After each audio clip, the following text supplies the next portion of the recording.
stuff. Let's keep listening. Well, he's right about Black Lives Matter being a middle management clerk mindset. I laughed my ass off at that. I'm glad he brought up the fat positivity stuff. He seems more sober than he was in 2017, but I don't know. I don't know. You know where he loses me? And my eyes kind of glaze over because honestly, I don't know what to make of it one way or another. The Black Hebrew Israelite kind of talk. And well, they all have to do that. Everybody who's coming to enlightenment, they all have to say that kind of stuff. They all do it, and then they get over it because you know what? It's no fun being a Jew. Trust me. I mean, you got to love that take more than like, oh my God, shut it down. It's terrible. Don't even look there. She's just like, yeah, they all do that. Whatever. She's not that triggered by it. And in the interview, to be fair, I listened to more of it. She talked about anti-Semitism. She used those words. She talked about Gab and BitChute. And she's like, they say that who controls you is who you can't talk about, but 90% of that content's that. So she definitely has a more playful way of talking about it versus just shut it down, silence it, censor it. She's like, I read it, I watch it. I don't, she's not pro censorship and pro completely ripping these people out. So I just appreciate someone who throws me a branch. Like if Andrew Schultz was like, hey, Kanye said some great things, but I don't like some things, I wouldn't be so annoyed at him. Or if Ben Shapiro said, hey, he said a lot of amazing stuff that's so important for humanity, but also I'm triggered by what he said racially and religiously, I wouldn't get bothered by that. It's the hypocrisy and the don't even, ignore and book burn that whole thing. And I want to say this before I play another clip. Ben Shapiro, I have it right here. I want to see exactly what he said so I get it clear, just to hold a mirror up. And that's my whole thing. A lot of people that I see on like TikTok and Instagram that are like, they'll literally sit there and say, I'm Black, I'm superior ethnically, and this and that. I don't even care. I'm not going to call you a Black supremacist, or it doesn't bother me at all. What bothers me, and maybe that's unpopular amongst my audience, but I don't care what people think or what they think of themselves or their race. It actually doesn't bother me at all. I'm not a hypocrite. What does bother me is the fact that person that'll say I'm better racially, like a lot of these people on Instagram and TikTok, if a white person did that, they'd freak out. It would be like their arch enemy. It's like you hate yourself. You hate yourself in another race. You want to act a certain way, but you don't want other people to act like you. That's typical hypocrite. So either be one of these persons that peace, love, positivity, there's no difference, or be yourself, but then respect someone else in your other race. Like that's the part that really annoys me. It's not the thinking you're better. I'm just going to read a quote. I did one yesterday, but I thought of this after my live stream, and I just want to ask the Ben Shapiro types, what they think about this. So, Shapiro claimed in 2014, it's not super long ago, that radical Muslim majority is false, according to its analysis for Shapiro. I'm sorry, an op-ed, I'm trying to see exactly what it is.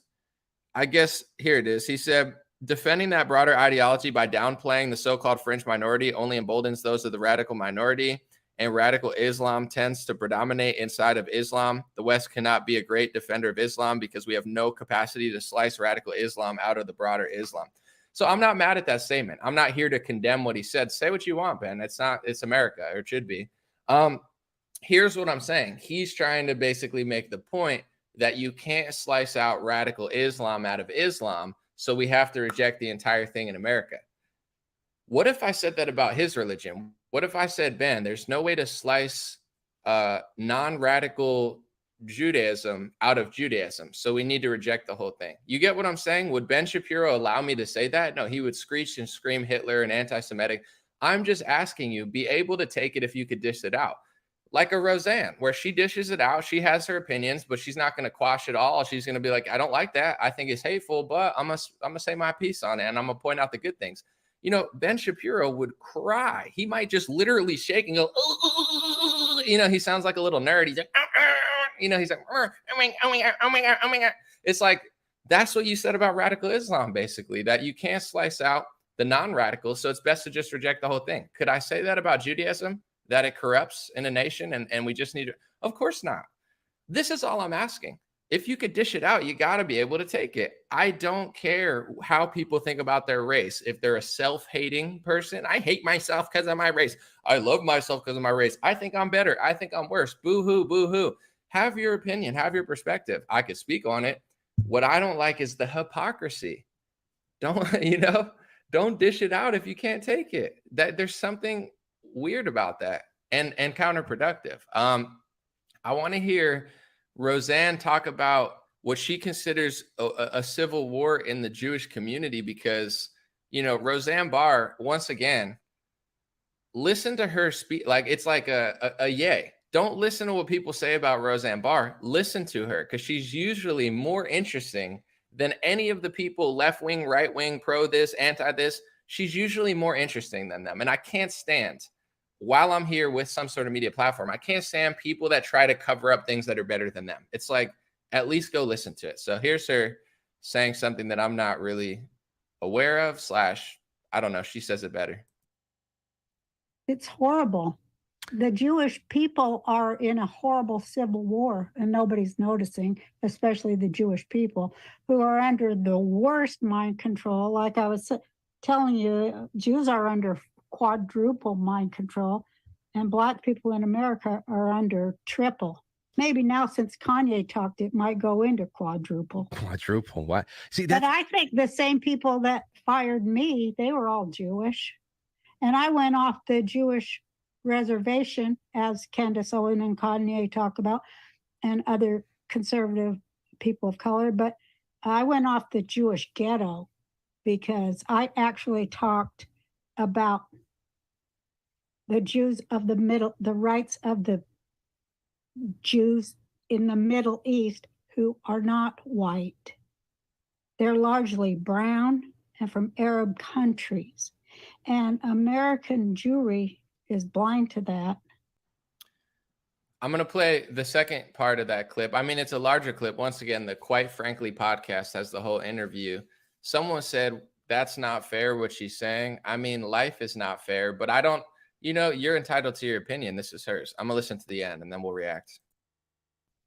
And in their anti-Jewish screeds that they line up to sign their names to about the Middle East, they have no consciousness of what they have allowed happen to Jewish people who've lived in the Middle East for thousands of years, and how they have helped with a genocide of them because they are so horribly backward and racist here to their own people. And yes, they do rush to silence anyone who says anything that's off the narrative. Well, they've done that to me. I tried to go up to say these very words in Marin County for what, it's been 20 years now, to speak in just the smallest of synagogues to those people, those leftist progressives. I always say progressive as in cancer progressive, to tell them that they were in fact doing that, but you know, instead they constantly deplatform me, and it's been a civil war for me to say those things. And then after. So that's her take on what's going on in the Jewish world. You don't have to agree with it. I see people in the comments saying, well, why doesn't she talk about this or that? It is what it is. I appreciate the fact that with her platform, because she easily could have done what Ben Shapiro did. She easily could have done what Andrew Schultz did or the media did and say, he's crazy, he needs pills, he's evil, his kids shouldn't be near him, it needs to be deleted, it needs to be censored, it's Nazi propaganda. She easily could have said that. She easily could have came out and said, that's what it is, don't look. But she didn't. She said, I think he's copying me. I made similar speeches when I ran for president.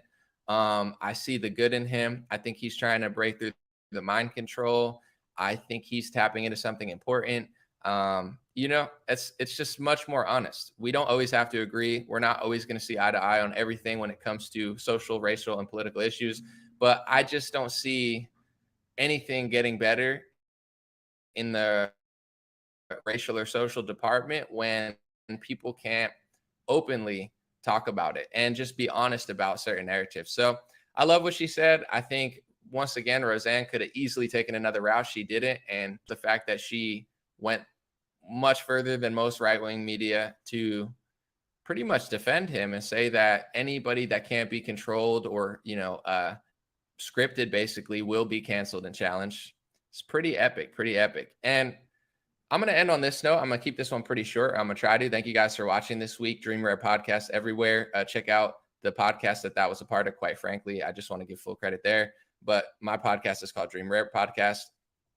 I know there's this interesting thing too, because there's a great Morgan Freeman clip where he says, you know, they say, do you want Black History Month? He says, I don't want a Black History Month. Just stop calling me black all the time. I'm Morgan Freeman. You're Mike Wallace. You know, do you want White History Month? And Mike Wallace, excuse me. He says, I'm not white, I'm Jewish. And he says, do you want Jewish History Month? He says, no. He said, I don't want a Black History Month. Stop treating me all weird. I understand that angle of it. And I think in your own personal life, especially when you're in Hollywood, it must get very just annoying to just be like, oh, black man, black. You know, it must just be annoying for Morgan Freeman, who's just epic. It's just like, stop acting like I'm this other that's so, you know, like it's weird. I'm Morgan Freeman. I don't have a problem. I'm not oppressed. Stop treating me weird. I get that angle of it. And I get the angle where people will then say in this world, you know, let's stop talking about ethnicity, which it would work if everybody was doing it at once. But in this world, I think, unfortunately, we need to have tough conversations about it, not to demonize others or hate or anything. But it's like, we don't live in a world and we don't live in a country where nobody sees race. I mean, it's all that the left wing sees. Asians are getting discriminated in school. White people that don't have any sort of minority in them are getting discriminated in school. The hockey leagues are trying to de-white hockey, yet they're not trying to de-black every other league. It's like, why would you? It's not about sports at this point in time. I mean, it's not the 50s and 40s anymore. And even back then, it was about how good you were. It's just they had different leagues. It's not about your race. I love sports because it's about how good you are. I don't look at MMA fighters and be like, oh, he's good because he's black or he's good because he's white. Who's the best? Who's the best? That's what it's about. That's why it's so boxing and who's the best fighter? That's why they're all so based and right wing, all these MMA fighters, because you can't be a snowflake and beat up people for a living and defend yourself and do jujitsu. You know, MMA has the most based, fighters in the world or athletes in the world. So at the end of the day, it's like we can't not talk about race, unfortunately, because everything is about race in this world. And, you know, I'm not going to just sit and act like it's a disadvantage if everybody's discriminating against you based on your race constantly, using victim cards, pushing back, but you're supposed to act like it doesn't exist. Like, if you would have talked to me in 2009, I didn't even think about this stuff. I was like a kid that just, you know, was going through life and is whatever. But now I could see it's like everywhere they go, they're trying to eliminate people from commercials. They want to change everything. They want to treat you like garbage, blame you for everything.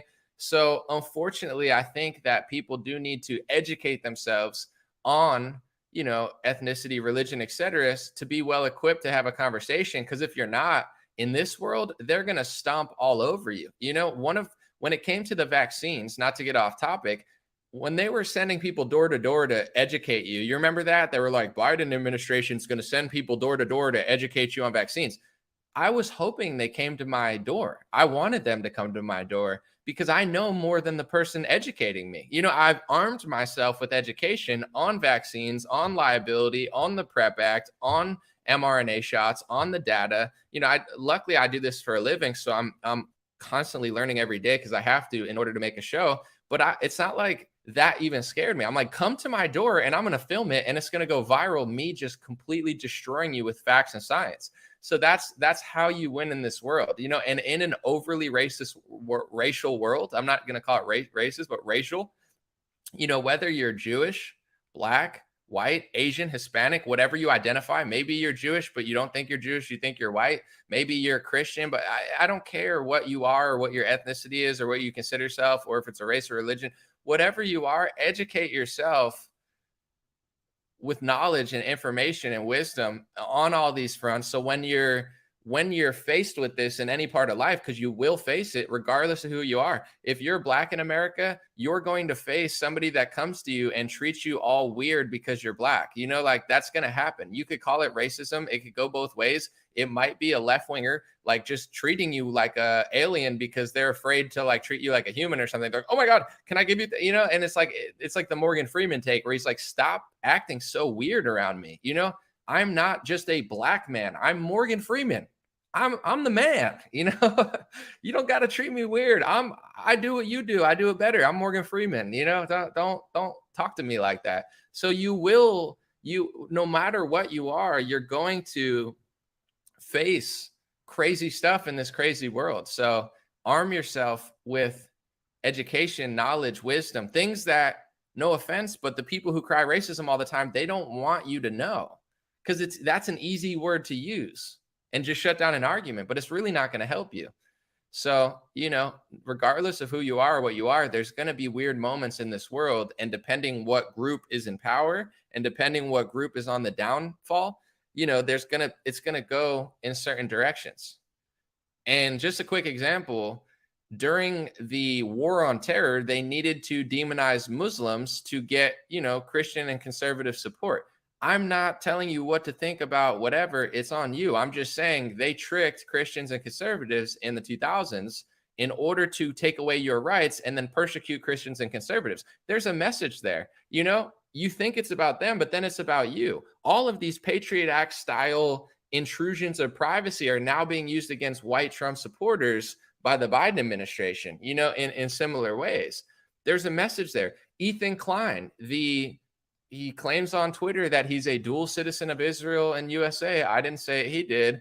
He's like, I can't be anti-Semitic. You made a Holocaust joke about Ben Shapiro saying you hope he dies in a new Holocaust. You make the rules, buddy. I'm not saying Ethan directly, but nobody can joke about that in your sensitive, safe space world. And nobody can, you know, accuse people of that type of stuff. Ethan Klein's constantly accusing people of being racist, anti-Semitic, the white nationalist. You know, he's the biggest crybaby. And then he goes over the line, but it's different when he does it. There's a message there. It doesn't matter how Jewish or Israeli or left-wing you are.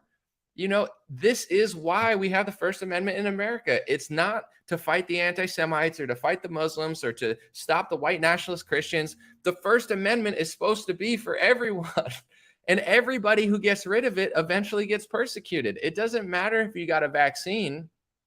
You will be persecuted under the guise of the government can force things into your body because you're giving up that right. So time to stand for the Roseannes and the Yays and the, you know, whoever it may be, you know, of a bigger, smaller extent. It's just so funny to me when someone like Ethan Klein gets censored. I mean, it's not like he's getting crazy censored, but it's like, oh, I didn't know hate speech could be against me. Yeah, dummy. That's why you're supposed to explain your argument and not just cry hate speech all the time. So there's a real message there for everybody. Arm yourself with information and knowledge because there are going to be people who bully you. And the left wing just acts like, and I understand where they're coming from philosophically, but they act like, let's just be as obese as possible and weird as possible. And I'm a weird guy. I'm not saying like, oh, weirdness is bad. It's cool to be weird. It's cool to be a little wild. It's not cool to be normal. But I'm just saying it's like they act like the whole world needs to stop for everything else. And that's not how it works. It's better to tell a young guy to be like, yo, the world is not perfect. You should work out and not get fat. I'm not saying if you're fat, treat them bad, but it's like this lie of everybody's going to treat. That's not true. So it's better to tell people the tough truth and be like, this world's crazy. You better work hard. You better have thick skin and you better figure out how to provide value, because this is a world where providing value gets rewarded. Yes, evil people get rich and powerful too, but at the end of the day, real value is bigger than money and all that. People want it. So, you know, these tough truths I think are important, and constantly telling people that they need to defend from words and they can't hear that, it's going to come back against you one way or the other. So God bless you guys. God bless your family. God bless America. God bless the world. Appreciate you guys so much. Dream Rare Podcast and all my links, if you're wondering where to find me on any social media, any podcast, my music, my Spotify, dreamrarelinks.com. If you're like Anomaly, wow, that's a cool shirt and a cool hat. God is great. Hold on. God is great. It's godblesshats.com. Oh, where do I get God Bless Hats? At godblesshats.com. Godblesshats.com. Well, isn't there another website? Dreamrare.com, just like my Instagram, dreamrare.com for the hats, godblesshats.com for the hats. I got 2 domains. It's like 2 chains, 2 domains. I'm not playing around this year or last year or hopefully next year. God, appreciate you guys. God bless you. And let me know let me know your thoughts in the comment section. From New York to the world, subscribe now to the Hot 97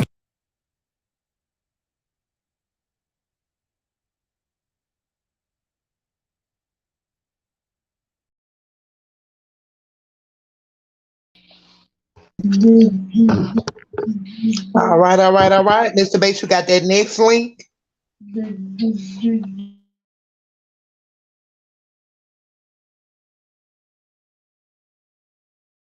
There any documentaries on Yahweh? So Welcome back, family. They kicked us off for a minute, but we back. True that, true that, true that. that came up. Went out and shared it on my platform. That was my night. In terms of the backlash or what people call it, we're in 2022. History is not supposed to be hidden from anybody. And I'm not a divisive person when it comes to religion. I embrace all walks of life. You see it on all my platforms. I talk to all races, all cultures, all religions. And my response would be, it's not about educating yourself on what Semitism is and what anti-Semitism is. It's really about learning the root words of where these come from and understanding that this is an African heritage that is also belonging to the people. Africa is in it, whether we want to dismiss it or not. So the claims of anti-Semitism and who are the original chosen people of God, and we go into these religious conversations and it's a big no-no. I don't live my way like that. I don't live my life that way. Excuse me, I grew up in a melting pot, and I say a melting pot of all races, white, black, red, yellow, Jewish, Christian, Muslim, and you can see the way I live my life now.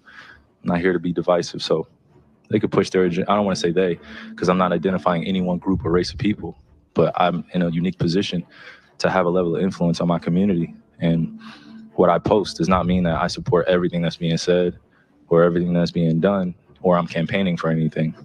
All I do is post things for my people in my community and those that it's actually going to impact. Anybody else that has criticism, and obviously wasn't meant for them. Hopefully I'm understanding what you said, and I want to make sure I get it right because I don't want to misquote any part of it. I don't expect understanding from a media conglomerate group that sincerely talks about the game of basketball, and then we bring up religion as if it's correlative at times when it's convenient for people to bring it up. So please just be direct with your question, so we can move on from this and I can talk about the game and go home to my son, Elohim, and my wife, Marlene, okay?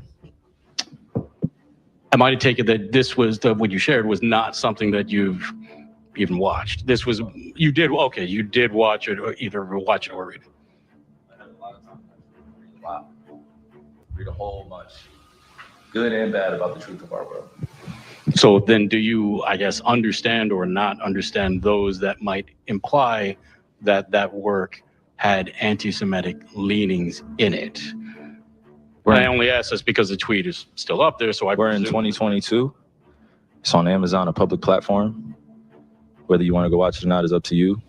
There's things being posted every day. I am no different than the next human being, so don't treat me any different. You guys come in here and make up this powerful influence I have over top of the adultery of, oh, you cannot post that. Why not? Why not?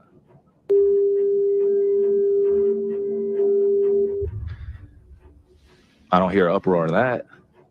I'm not here to be divisive on what's going on this or that. I'm not comparing Jews to blacks. I'm not comparing white to black. I'm not doing that. That conversation is dismissive, and it constantly revolves around the rhetoric of who are the chosen people of God. And I'm not here to argue over a person or a culture or religion on what they believe. No, this is what is here. It's on a public platform. Did I do anything illegal? Okay.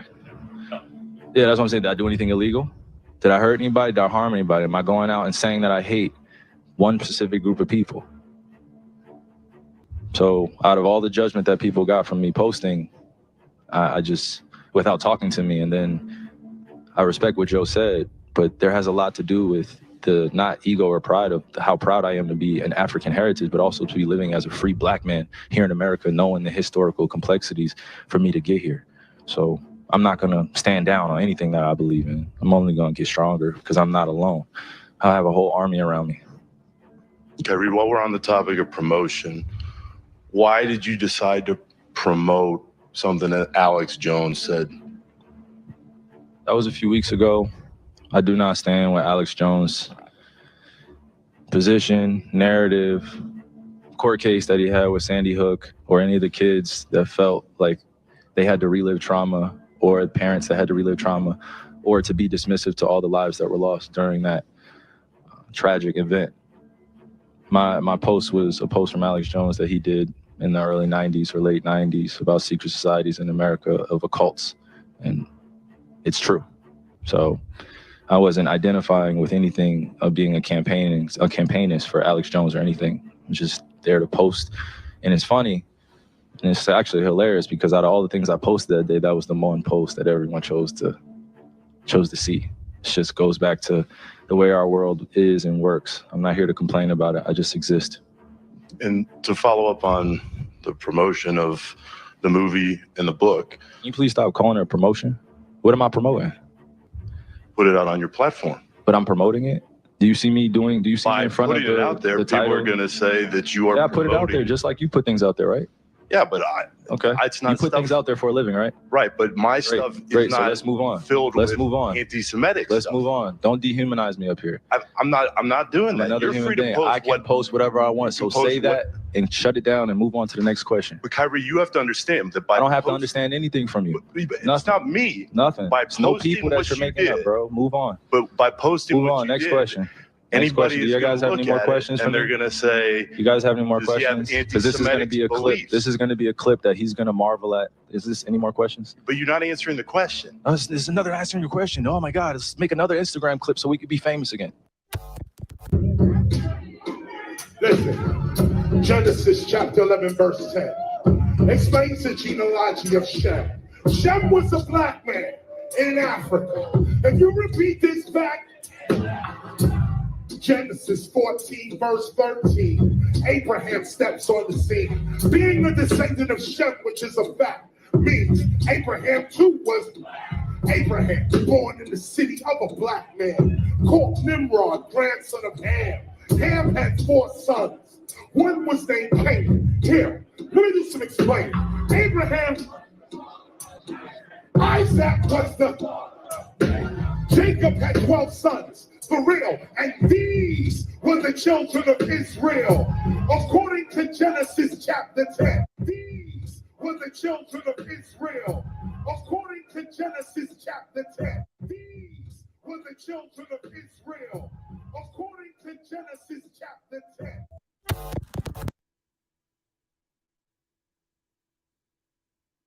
Nobody didn't know I had.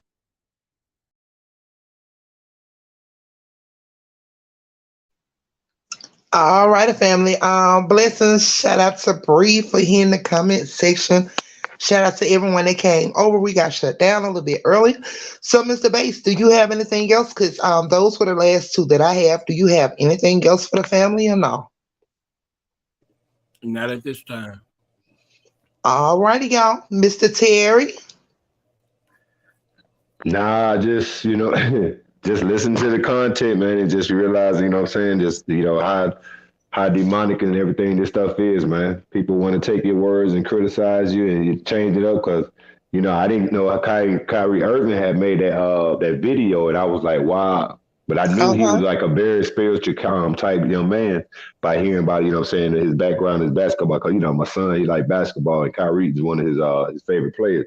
And but I didn't know, he was just, so intellectual on that. I didn't know he had a podcast, but it just goes to show you like how at the end of that, how that man want to try to transition and try to put him out there like he's publicized. Nah, he have freedom to speak. Just like you just asked him that question. It's no different for him to putting out what he is. So what makes you be able to contradict what he say to try to switch words? But that's what they do. They want to, use certain words, symbolic things that they have to put out there to try to ground to grade you.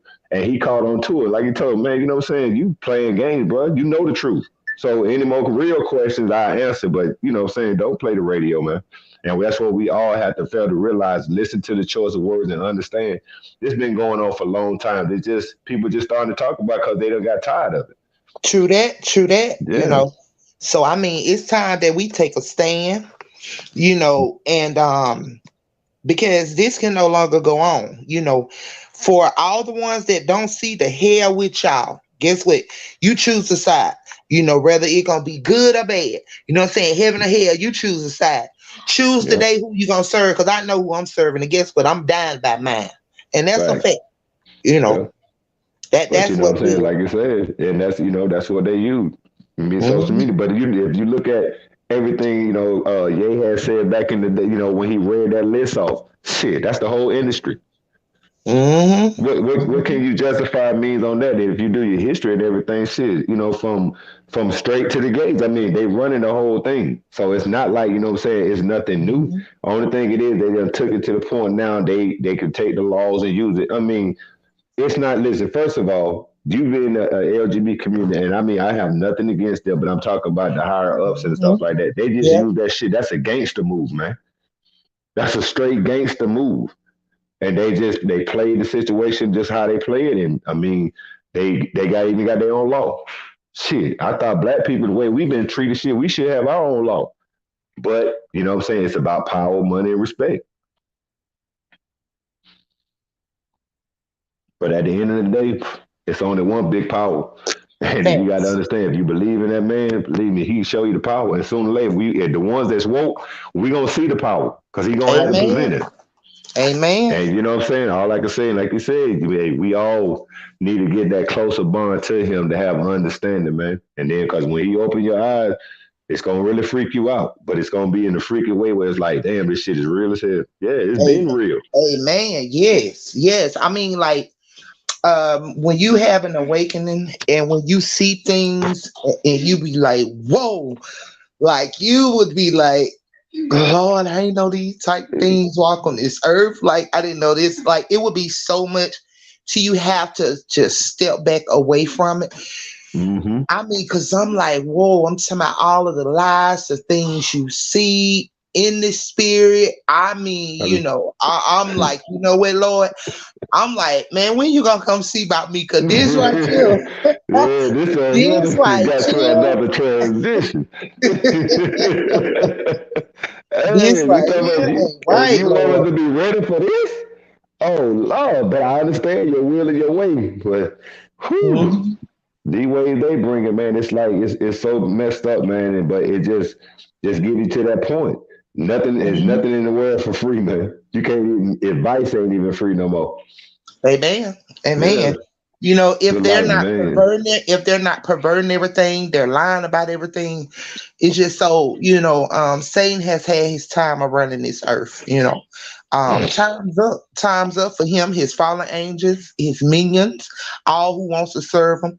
Time's up, because you got yeah. somebody like me that, listen, I'm not afraid. I fear nothing. As you all see when I'm on my other account is Boss Lady Fearless because I fear nothing but God. So that's what it is. Hey, Mr. Bass. So, Mr. Bass, are you tired or no? No, I'm good. I'm Okay, good. so Boss Lady, I'm good too. So what about everybody in the comment section? Are you all tired or not? Because I got another email I'm about to send over to Mr. Bass. If y'all ready for me to drop it, yeah or nay? Let's have a vote on it. I got it, yay. Mr. Bass. Ready to roll? Bring it on. Wait a minute, comment section. I need everybody to I need everybody to drop in the comment section, yay or nay. Look at Candy, Peter. Candy say yes. Peter say yes. All right or not. Candy said, I see a lot in my dreams. It scares me sometimes, but I know my father has me and all of us protected. Candy, absolutely, Miss Casey. So God has also been operating like that where he's showing us dreams and everything because please pay attention to your dreams. I want everybody to get a little notebook as well as a pen. Start to write every day. Just start writing whatever the Lord speak to you or he show you. Just start writing even your dreams. Start writing them down and date them. And I'm telling you all this for a reason because he's going to be strategic in showing you all your next moves and what's to do. Because when this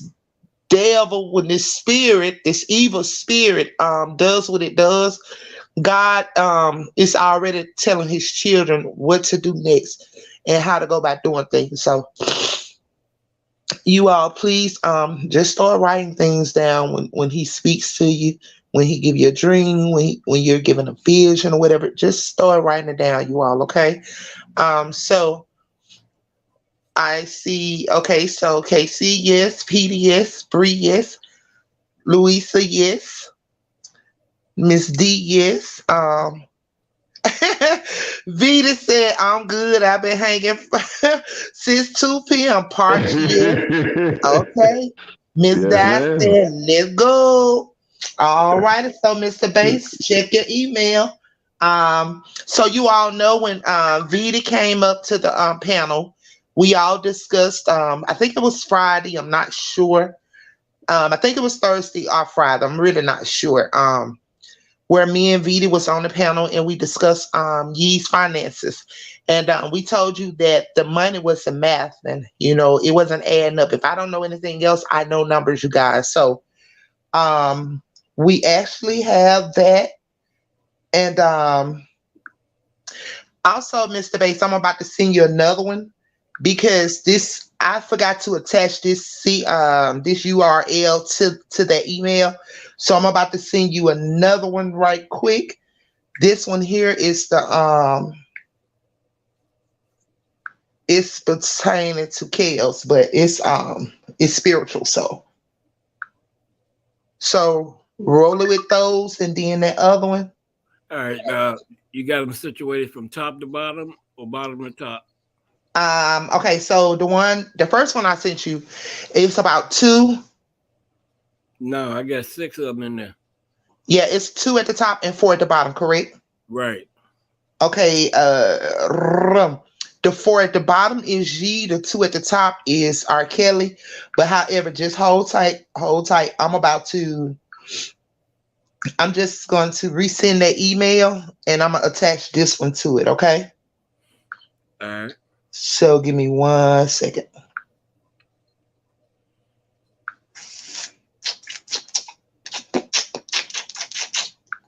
Okay.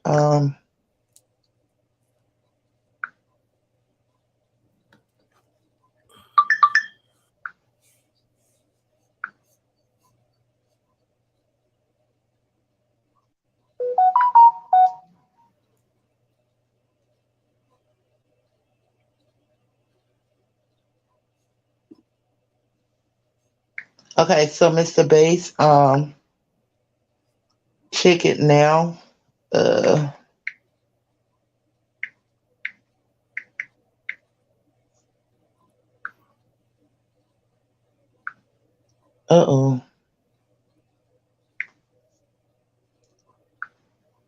All right, there you go. All right, family. So I hope y'all ready. First 3 at the top. Okay, I have 3. I don't Huh? have that one yet. I don't have that one yet. You haven't received it yet? No, I got the first one you sent with the 6 in there. And No, no. Mr. Bass, recheck. I just sent it over, babe. Just refresh your end, babe.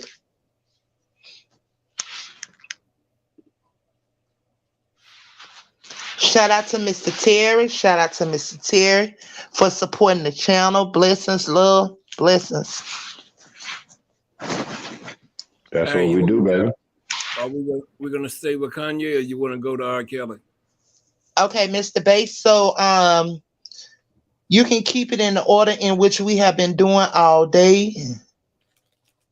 Okay, so we're gonna keep it in the order in which we've been doing all day since we started off with Kanye. We're gonna keep it in order, right? So you start from the bottom, which is the 4.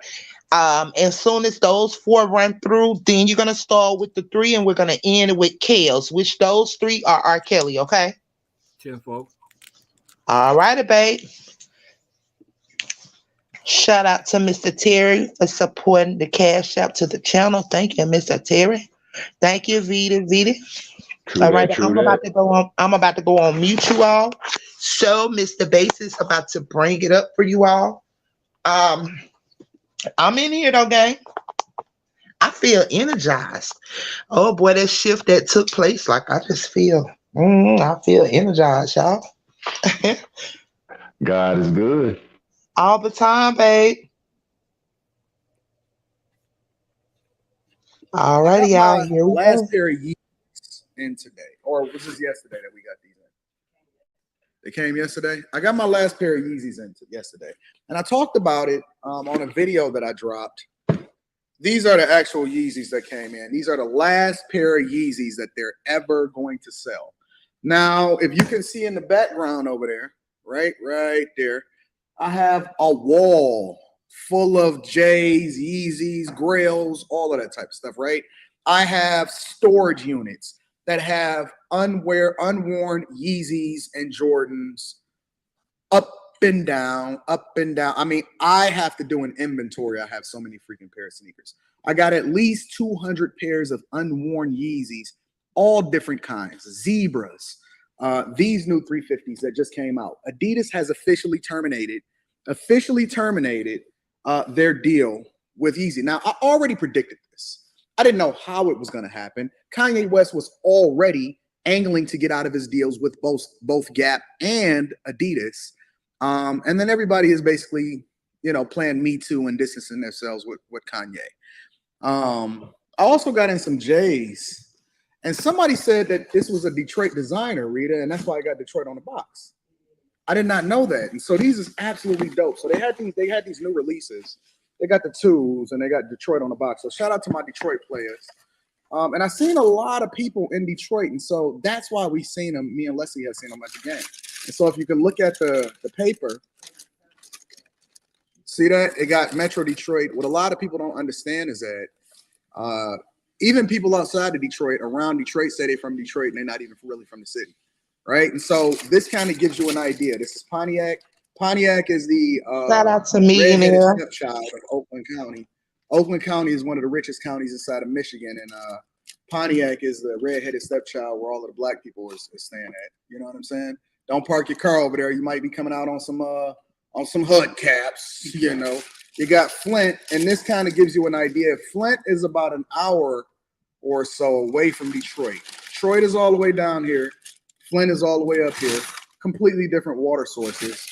You got Oak Park, Royal Oak. A lot of y'all see me recording over in Royal Oak. You got Southfield. Highland Park is a city inside of a city. So what a lot of people don't know is that Detroit is a very big city. You can fit 7 San Franciscos inside of it. But inside of Detroit, they enclose 2 different cities. Highland Park, and what's the other city, Rita? Highland Park and I'm missing it. I'm sure Kojak can pick it up. It's another city inside of Detroit. It's Highland Park and something else. Not Hazel Park, it's something else. But these are the Jordan 2s that they recently dropped. I think that these is absolutely awesome. These are gorgeous. Rita's over there trying to burn herself, cooking up spaghetti, jumping up and down. Hamtramck. Shout out to Mona D. Hamtramck is the other city inside of Detroit, right? These are some of the other Jordan 2s that I got. I had 3 pair. They had 3 pair that dropped on the same day. So these are the other one. These are the ones for women. I think that these are gorgeous. Look at that. I love these Jordan 2s.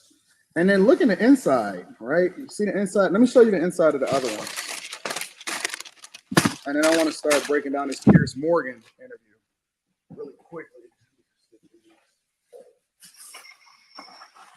So these Jordan 2s right here, check this out. It's pretty crazy. They have the whole Detroit thing inside of there. That's sick. I didn't even realize it till I started looking at them today. But anyways, brings me back to my point, right? And the Yeezys, right? Last pair of Yeezys, I told people what my strategy was because I look at everything from a long-term perspective. Everything from a long-term perspective. Now, one of the conversations that's being had is, and I seen Anthony O'Neill's video that he dropped, and they're talking about, well, Yeezy actually is not a billionaire anymore, according to Forbes. Now, first and foremost, Forbes has no real clue on whose net worth is what.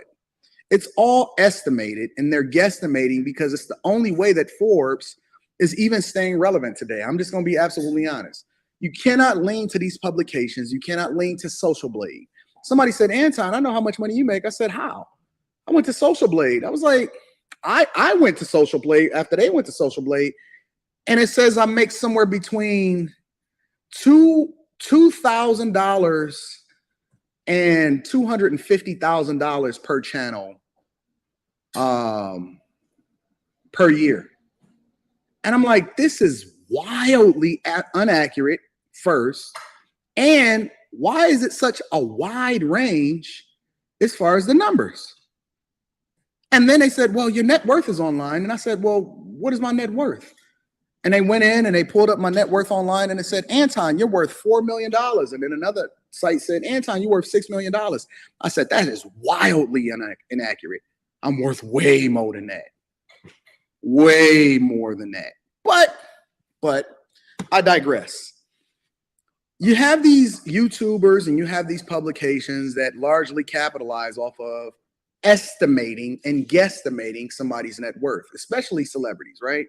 And Kanye did a video when he was talking on Piers Morgan's and another video where he said that he had 150 million in the bank or something like that, but his net worth, according to Kanye, was over $11 billion. Now, how do we estimate whether or not Kanye is no longer a millionaire or no longer a billionaire and is now a millionaire in the range of $400 to $500 million, as though that's something to sneeze at, right? But they're saying that now that Kanye's deal with Adidas has been terminated, that he is only worth $400 to $500 million. Now, how do we substantiate that? Because they're saying that, well, his deal with Adidas and Balenciaga don't mess with him no more and so on and so forth. How do we substantiate that Kanye West has lost, according to Forbes, 1.5 to 1.6 billion of his net worth, but according to Kanye, he was worth 11 billion. How do we substantiate that, right? Because a lot of people don't understand the value of money.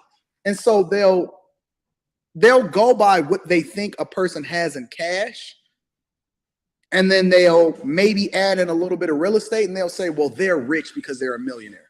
Most millionaires aren't really living a lifestyle because the majority of their assets is tied up in their home. This is a fact.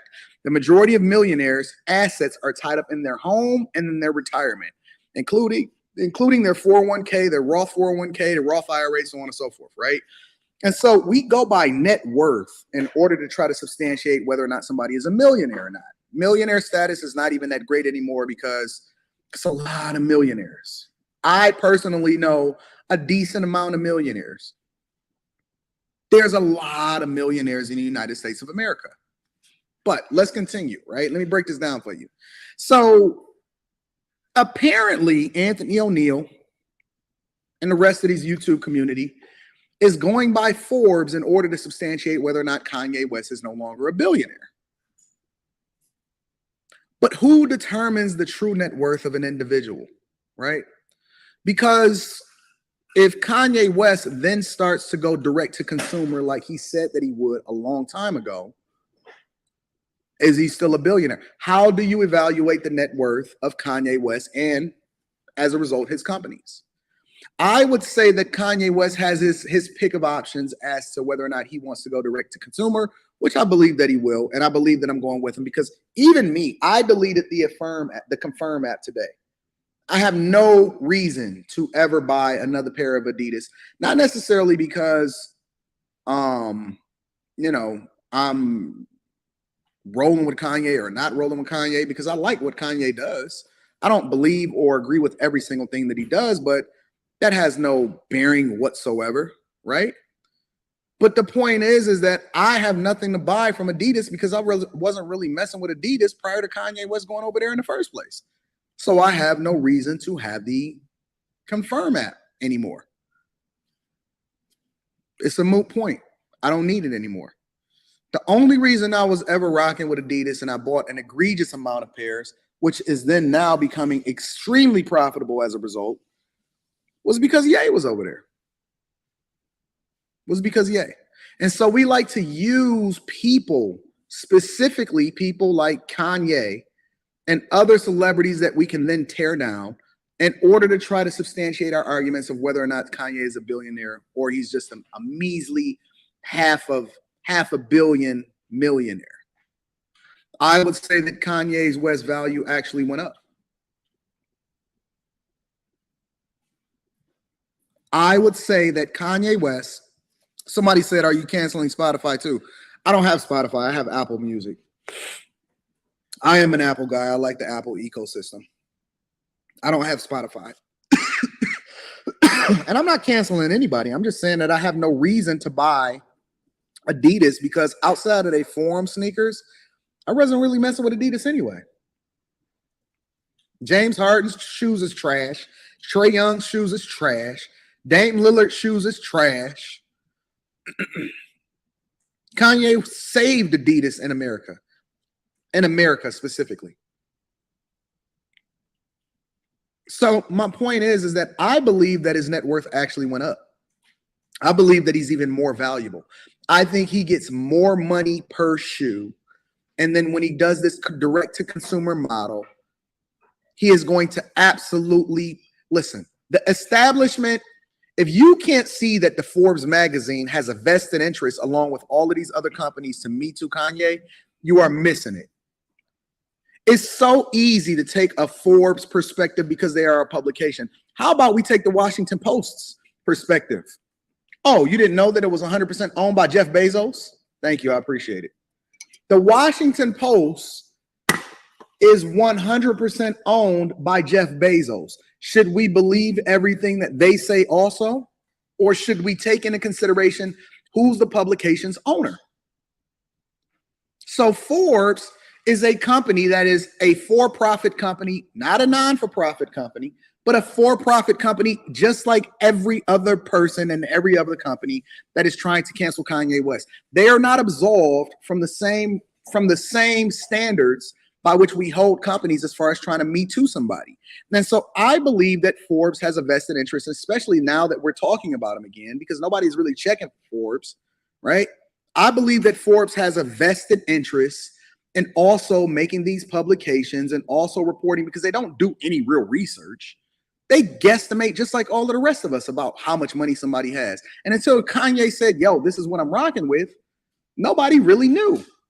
And so why wouldn't Forbes have a vested interest in seeing Kanye being Me Too, especially considering that they are largely in the same boat as every other company that is owned by those, and you know who we talking about. You know who we talking about. They're owned by those that you know who we talking about. And so they're not objective. They're doing the same thing that Balenciaga and Adidas is doing and every other company that's trying to meet to them because they're afraid of Ye. There is nothing more powerful and make a company or a society or a system more fearful than a man that has power, knows their worth, know what the long-term goal is, and unwilling to compromise and play ball with corporate America. There is nothing more dangerous than that type of man. So now we're trying to diminish Kanye's value and worth based off of a publication that has a vested interest also in canceling Kanye. Well, I submit to you a completely different perspective of a person that actually understands money. And my perspective is that Ye is actually worth a lot more than he was prior to this Adidas deal. Because you can't take away the value of what it is that he's built.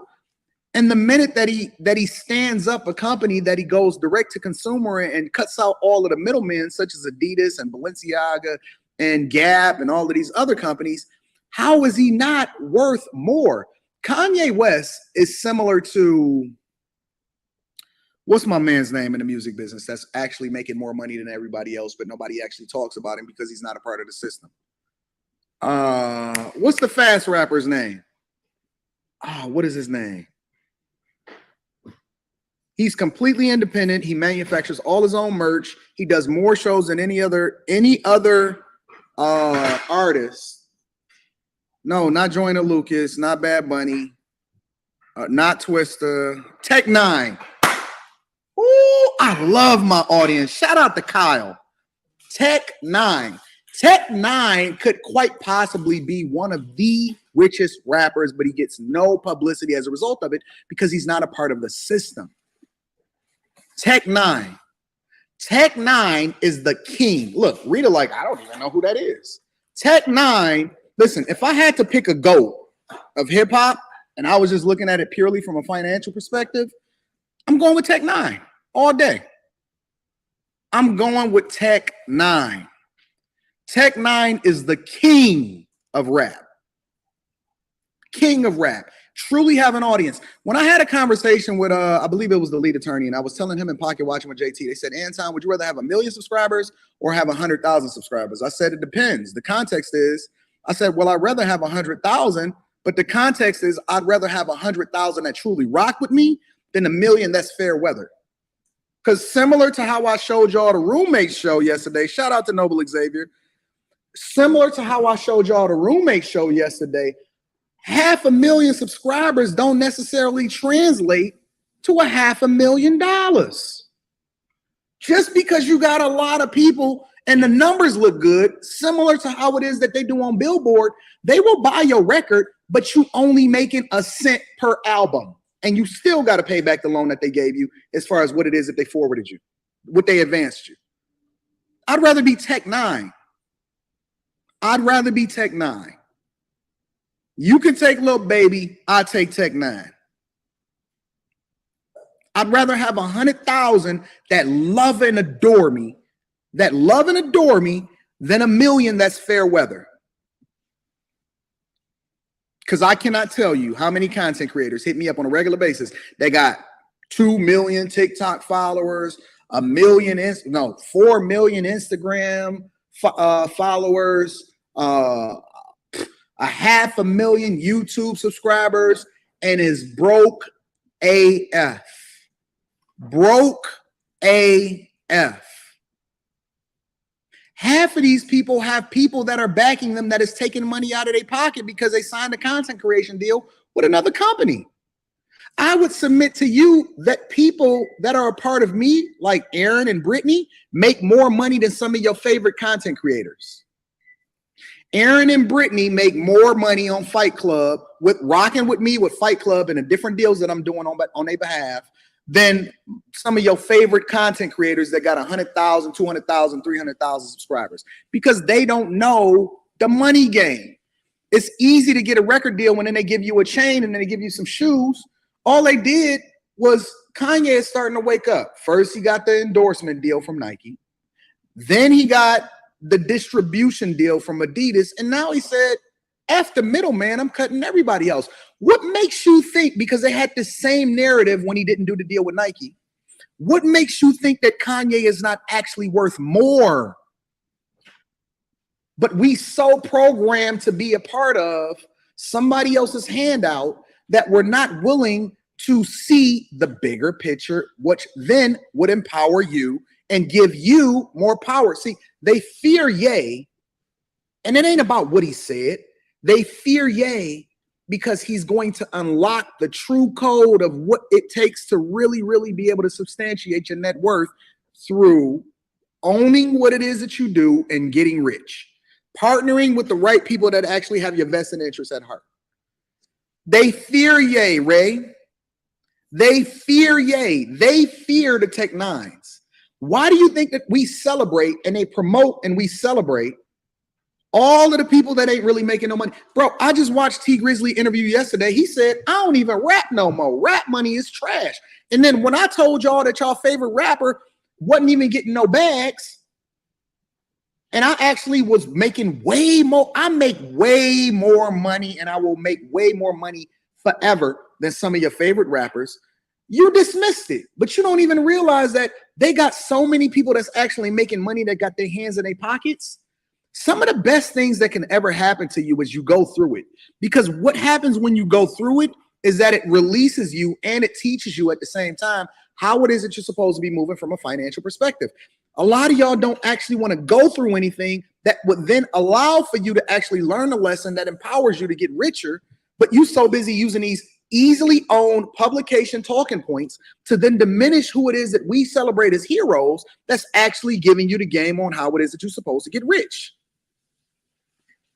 You won't hear me. You don't hear me. You don't hear me though.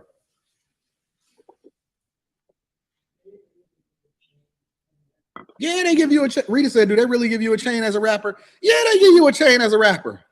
A worthless POS chain that's not even worth the metal that it's on. It'd be a gold-plated, platinum-plated chain with lab diamonds that shines really bright, and it ain't even, They listen, most of these rappers' watches ain't even worth the watch that I got on my wrist right now. This is a solid gold, all the way solid gold Rolex timepiece that is worth more than I paid for it when I left out the store. They be having all of this trash on. All that it is trinkets and goobly gob, and they put it on and they make you, because it shines, but it has no real value. They put it on and they water wave for you and they make it sound nice, and then you fall right into the same effing system as them. I'm trying. Anton from AntonDaniels.com. Tap into the Patreon.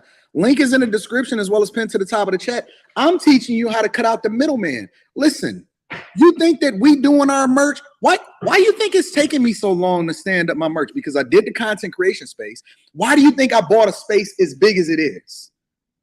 We doing everything in-house. We doing our own merch. We put up our own content. Eventually, we'll use YouTube. Shout out to YouTube. I shouldn't say that out loud. Eventually, we'll use YouTube as just a place where it is that we can connect with the people and then lead them away into our own platform, because we don't want to split nothing with nobody. We rocking with Patreon now because they serve a purpose. Partnerships serve a purpose for the time being. But if you don't at some point grow beyond what it is that you're doing and start to stand up and invest in yourself, you know how much money I put into the content creation space? What is it, $40,000, $50,000? I got $10,000 in cameras and lighting. Oh, Anton, you spending too much money. Bro, first of all, I'm writing it off because the government incentivizes me to invest in myself. Secondly, I'm writing off all of the development work that we're doing as far as standing up our own merch, all of the equipment. You know who I learned it from? You know who I learned it from? We about to get into the Kanye video, but I got to give y'all the game. You know who I learned the merch game from? Omi and the Hellcat. I learned the merch game from Omi and the Hellcat. Y'all, now I didn't agree with the fact that Omi was on there snitching on himself, telling the reporters, but I gotta give Omi his credit. Omi is a pioneer. Omi said, listen, I'm selling my own shoes. I don't need no deal from Nike. Omi has got his own print up. Listen, you can say, you learn from a scammer. Listen, if that's what you want to label him, you can call him what you want, but you sure can't call him. You can't say that he ain't smart, because if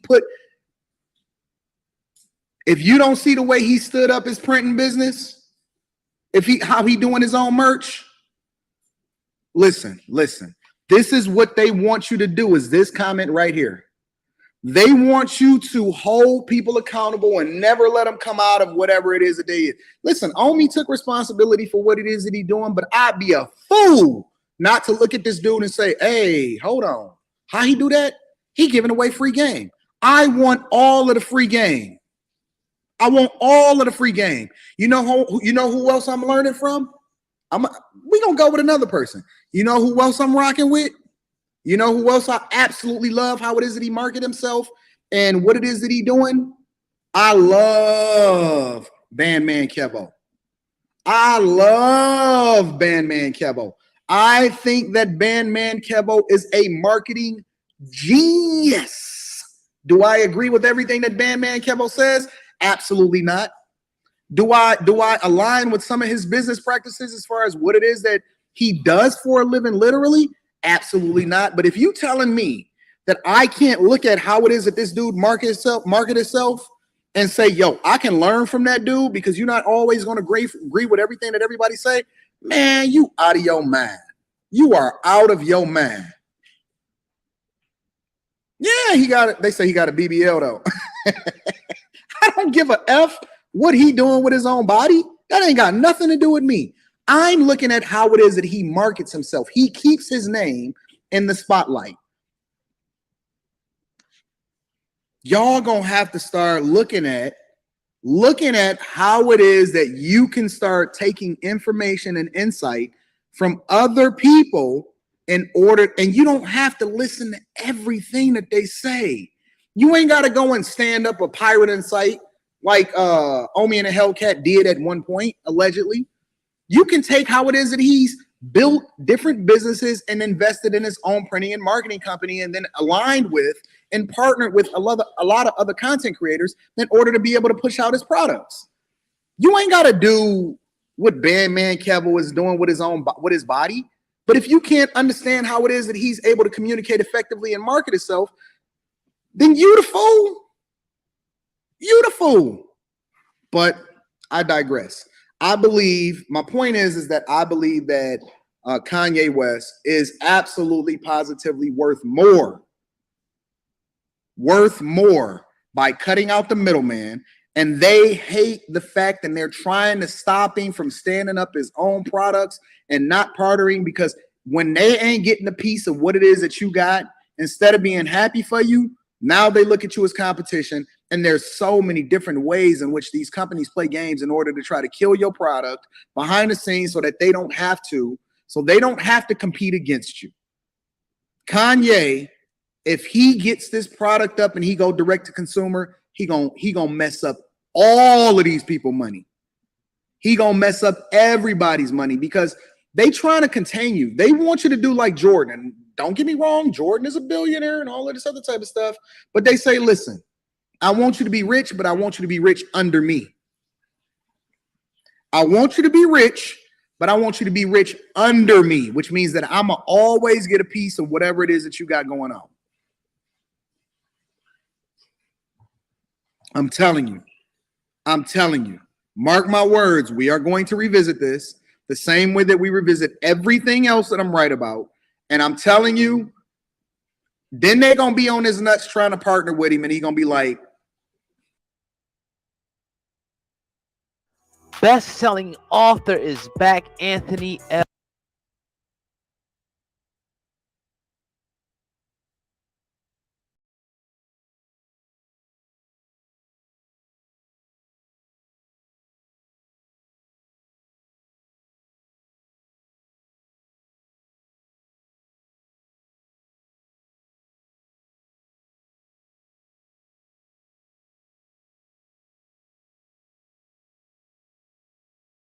People, welcome back to my channel. It's your girl Star Flames, and if you're new here, be sure to go ahead and hit that subscribe button, turn on your notification bell, and join the family. So guys, in this video we'll be talking about the man who called upon all companies to have Kanye West dropped. Now you may say, why is this important? Why are we talking about this star? And the reason is because so many people are saying Ari Emanuel has done such horrible thing and he got away with it. But because he says and claims that Kanye is anti-Semitic, he wants Kanye to lose everything when he, Emanuel, haven't lost anything for what he has done.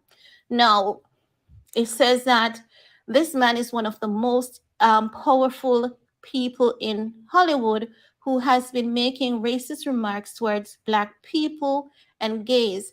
And as such, they have released some information about Ari Emanuel. And I quote, so, UFC, former WWE heads homophobia resurfaces in document leak. Leak vetting documents spotlight homophobic red flag from UFC owner Ari Emanuel and former WWE president and CEO Linda McMahon. Now, it says the accusations by Epstein and other Endeavor's employees against Emanuel. In the court filing, Emanuel is alleged to have allowed a friend to operate a pornographic website out of Endeavor's office, according to Epstein. Emanuel made racist and anti-gay remarks and prevented her from sending a script about Navy SEALs to actor Wesley Snipes. So when she wanted to send the script, he was like, that is the dumbest thing I've ever heard. Everyone knows that Blacks don't swim. Emanuel disputed these accusations. At the time, Epstein claims were settled for $2.25 million out of court. So because of this, people have basically done some research and people are digging up his past to say You're calling for Kanye West to be canceled because of anti-Semitism, but you have done far worse, and you were just able to settle out of court and get away with things freely. You are no better than Kanye West because you are racist and you are homophobic and you have said horrible, hateful stuff about people, but still yet you're calling for people to be canceled because of anti-Semitism. So because of this, people are talking about this man, and there's a lot more information about him and him being racist and homophobic. Also, it is said that Diddy was at his wedding. So, as such, many people are believing that there is some connection between this man, Diddy, getting Kanye West canceled. That is, I'm just sharing with you what people are saying because someone also sent me a photo of Diddy at his wedding. So people believe that there's a connection between Ari Emanuel, Diddy, and Kanye West being canceled because they're saying that the moment Kanye called Diddy a Fed, that's the moment when everything went downhill. But I don't know if that's the case, but I just wanted to share that information with you guys and put this out there.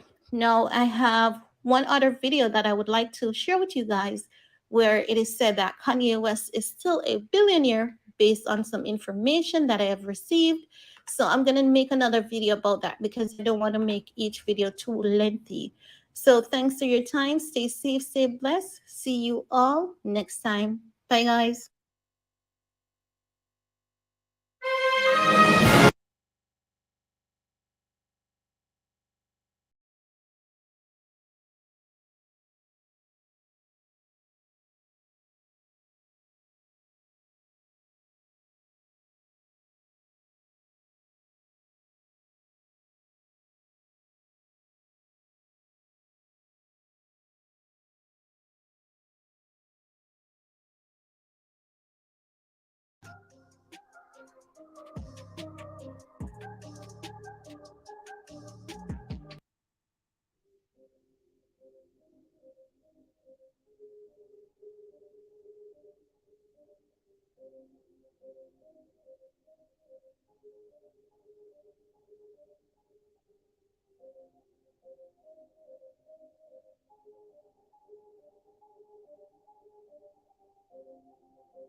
Oh, we here.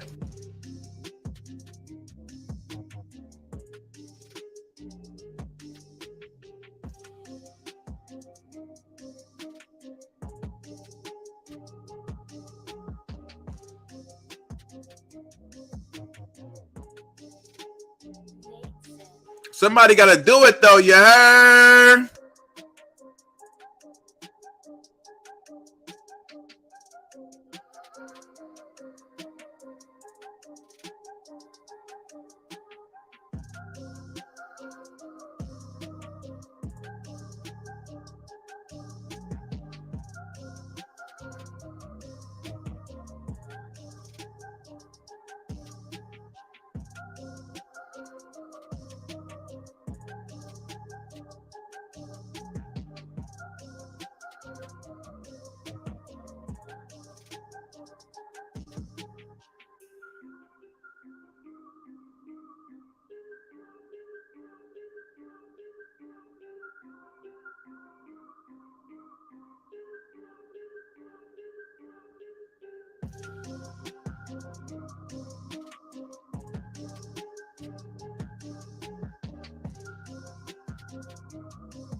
Let's go.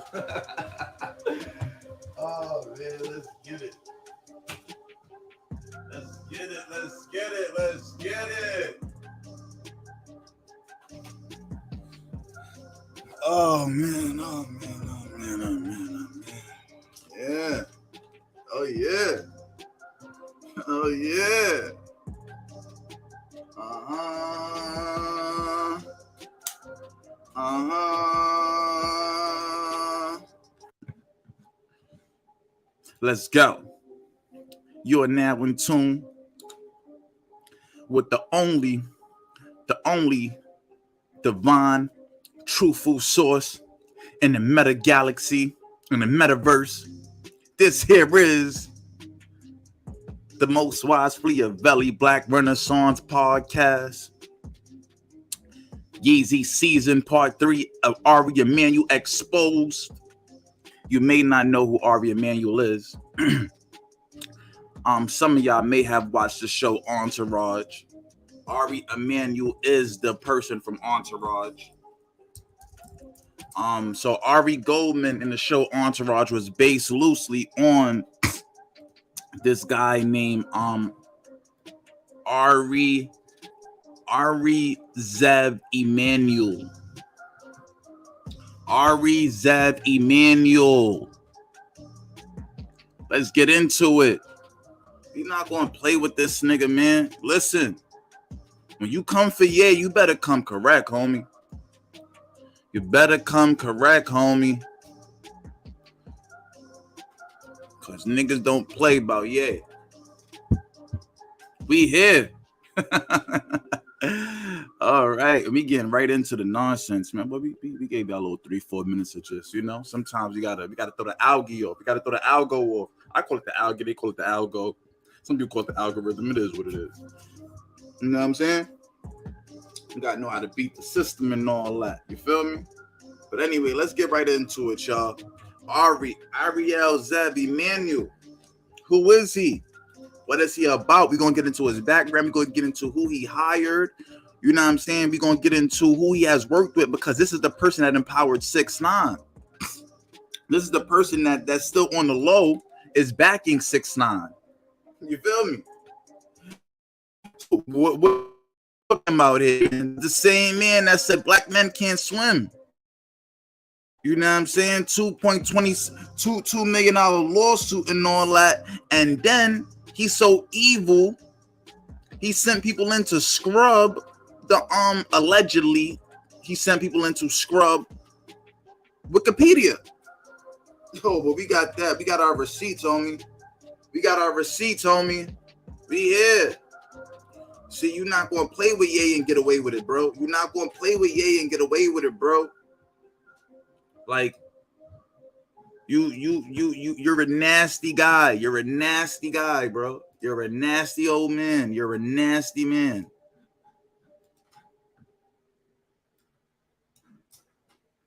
Like, I see that right there. Controversy. April 2022, lawsuit by Sandra Epstein against Endeavor Agency brought forth accusations that by Epstein and other Endeavor employees against Emanuel. In the court file, Emanuel alleged to have allowed a friend to operate a pornographic website out of Endeavor's offices. According to Epstein, Emanuel made a racist and anti-blah, blah, blah. You feel me? So this guy's racist and anti-gay, but he want to talk about anti-Semitism. You feel me?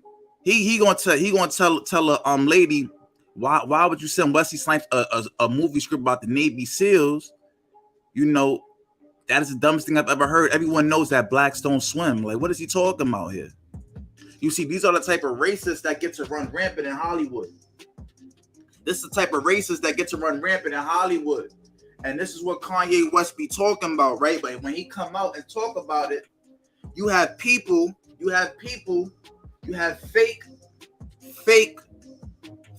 pro-black people, fake new black media talking all this nonsense. Talking about, oh Lord, oh my Lord now, oh my Lord. Kanye done did it now. I don't know him out of Massa. I don't know Kanye. I don't know Massa. I don't know Kanye. I don't know yet. I don't know who, man, Massa. That not me, Massa. That not me, Massa. You know, it's a saying in the hood, right? Whoever smelt it, dealt it. Whoever called a nigga an agent probably is the agent. Whoever calls somebody a Democratic shill probably is a Democratic shill. I'm just asking questions, y'all. Shit looking funny in the light. November 5th is the rally, Washington, D.C., 11 a.m. Freedom Plaza. I will be there with the cameras rolling. Oh, yes. You will have exclusive footage from the rally. FBA all day. Niggas can't take my FBA away from me. Young Flea. Yeah. But let's get back into it. Because you see, yeah, we pull up the documentation. We ain't gonna play with them. We ain't gonna play with them. We ain't gonna play with them. We don't play with them. We don't play with them, yeah. We don't play with them, yeah. Let go. So, William Morris Endeavor, co-CEO.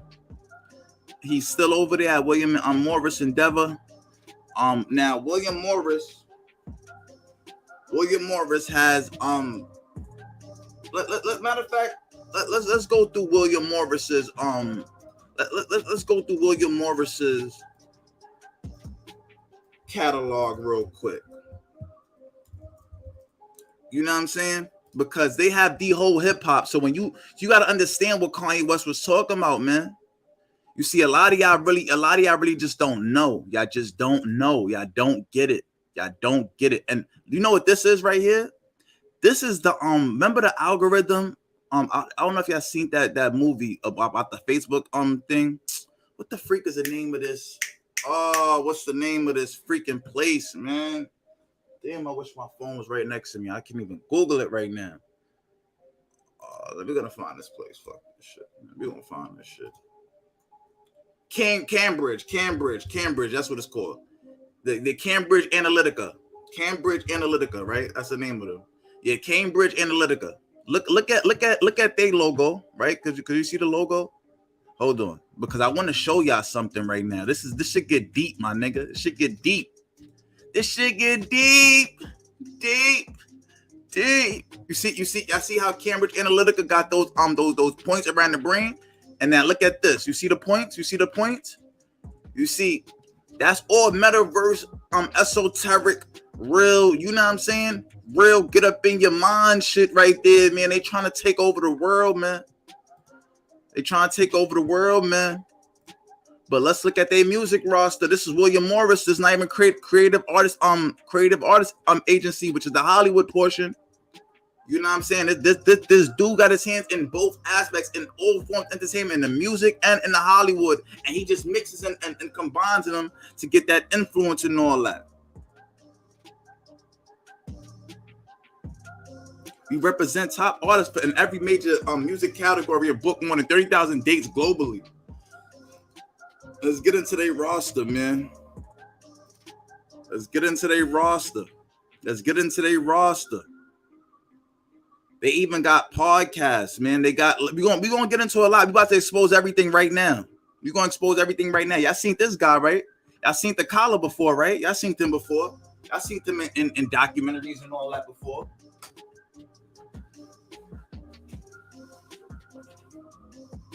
I'm telling you, man, the agenda is real, B. The agenda is real. Oh, shout out to Babyface Ray.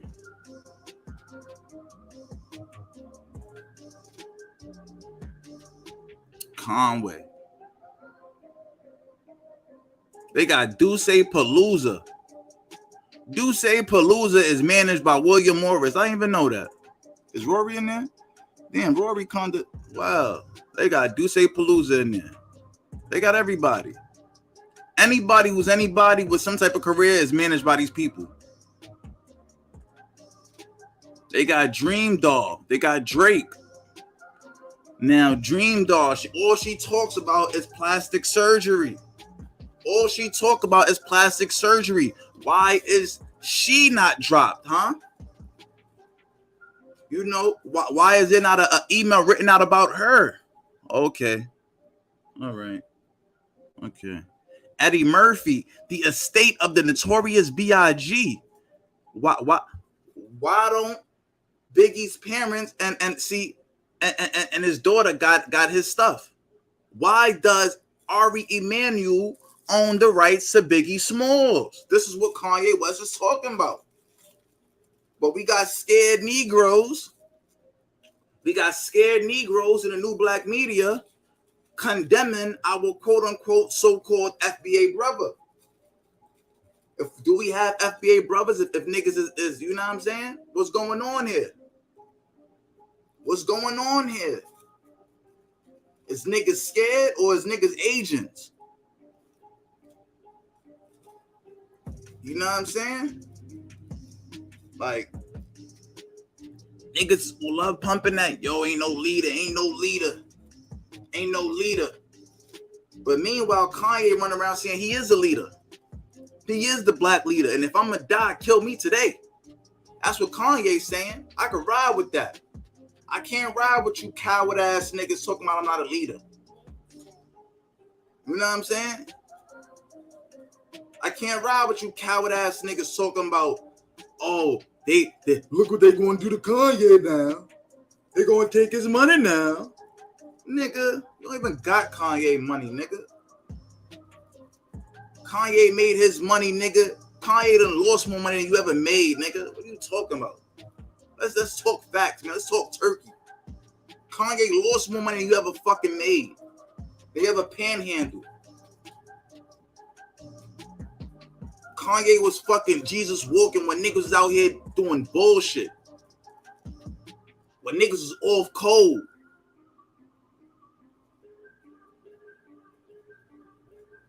I seen one shit talk about, some black people just want to let go of the fact that Kanye said, George Bush don't care about black people. No, you dumb fuck. I'm a real Kanye fan, nigga. I really been around when you was been hating. See, I know what you niggas was like in 06. You was in them big baggy ass jeans. Your swag was off. And you ain't like Kanye since then. Your swag was off. You was a nasty looking nigga. You was looking nasty. Oversized shirts and all that. You been ain't like Kanye then. They ain't changed the game. And you had to get with it. So you blended in.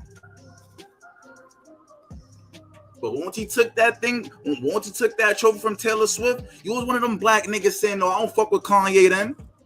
I know you niggas, man. I've been a Kanye fan. Say my first time being introduced to niggas like y'all. And y'all happy, look, CAA done let Kanye go. Let's look into CAA. Let's look into who Ari Emanuel is. Let's look into the letter. Let's look into this person that we also, you feel me? Let's really dig deep, man. Let's really dig deep. Like I said, Ari Emanuel, William Morris Endeavor, co-CEO to this day. To this day. Shout out to Red Pill and Blue Pill, man. Real niggas.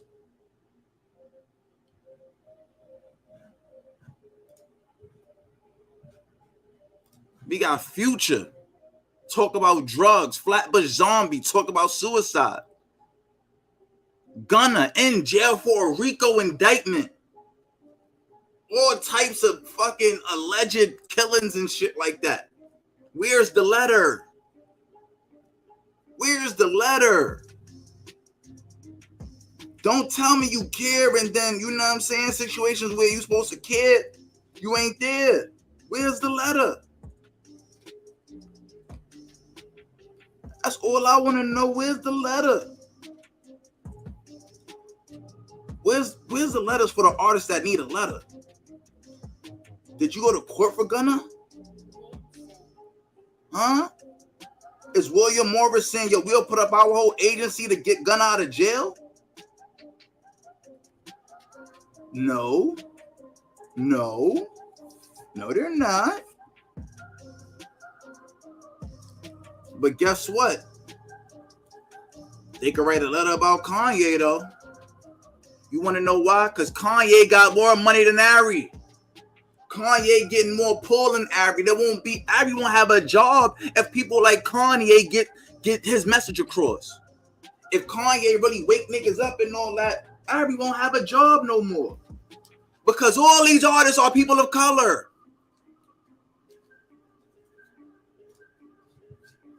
This is why Kanye said, show me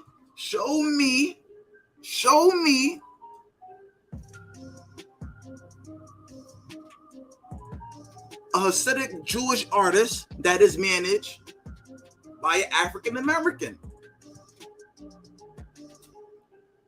A Judaic artist managed by African, you don't find it.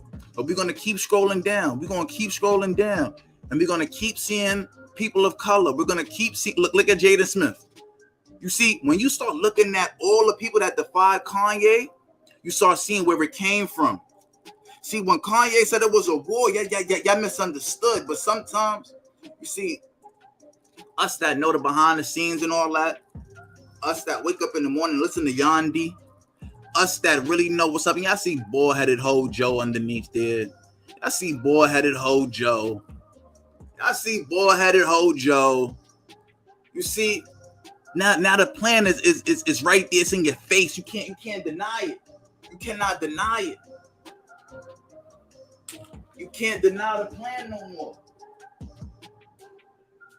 You can't deny the agenda.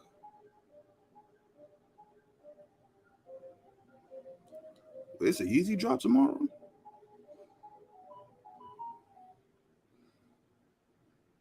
Hold on, it's an easy drop tomorrow.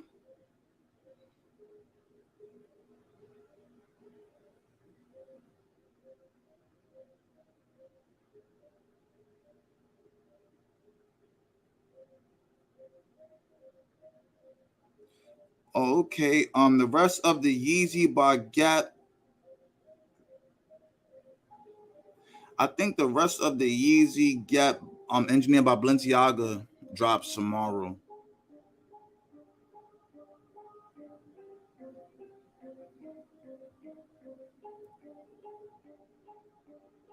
Yeah, so you know why Ho Joe do all the things that he doing. You know why. We know why. These niggas is, man, listen, yo, I'm telling y'all, bro. I be telling y'all, man. Y'all don't be listening to me, though. I'm telling y'all, it be so much stuff going on behind the scenes, man. And, you know, me as a blog and all, I can't get up here and speak unless I have a valid, credible source to speak to it, to add to it. You feel me? And this is why I'm gonna show the Ari letter and all that. We're gonna get into it. I'm gonna try to keep it underneath an hour though, because I know I got a short attention span. So I ain't going, waste too much time going through these things. I'm trying to speed it up. Joe Budden. Now we see, we all know Joe Budden got the super hatred for Kanye West. What's that right there? Joe Budden podcast. Even the podcast is signed to William Morris. So now we see why the podcast on episode after episode after episode after episode after episode after episode after episode on Kanye West. Who do we have? We have Big Sean. Now we see why Big Sean says funny things about Kanye West. We could go down this whole list and find every enemy of Kanye West on here. This is real federal right here, man. Niggas is federal. These niggas is federal. Look at Joe Budden. He's just starting to disgust me. He is so disgusting. It's fucking disgusting, man. Oh my God. But I still listen to podcasts. But Jesus Christ. Look at Kid Cudi. Look at Kid Cudi. Look at Kid Cudi. We could just go down this list and find all the enemies of Kanye West. We could find all the enemies of Kanye West here.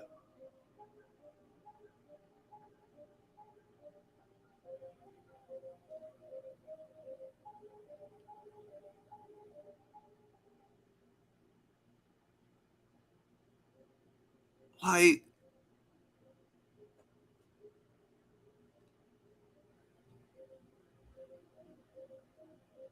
let me see who else in these motherfucking J's. John Legend. You all know John Legend's another one.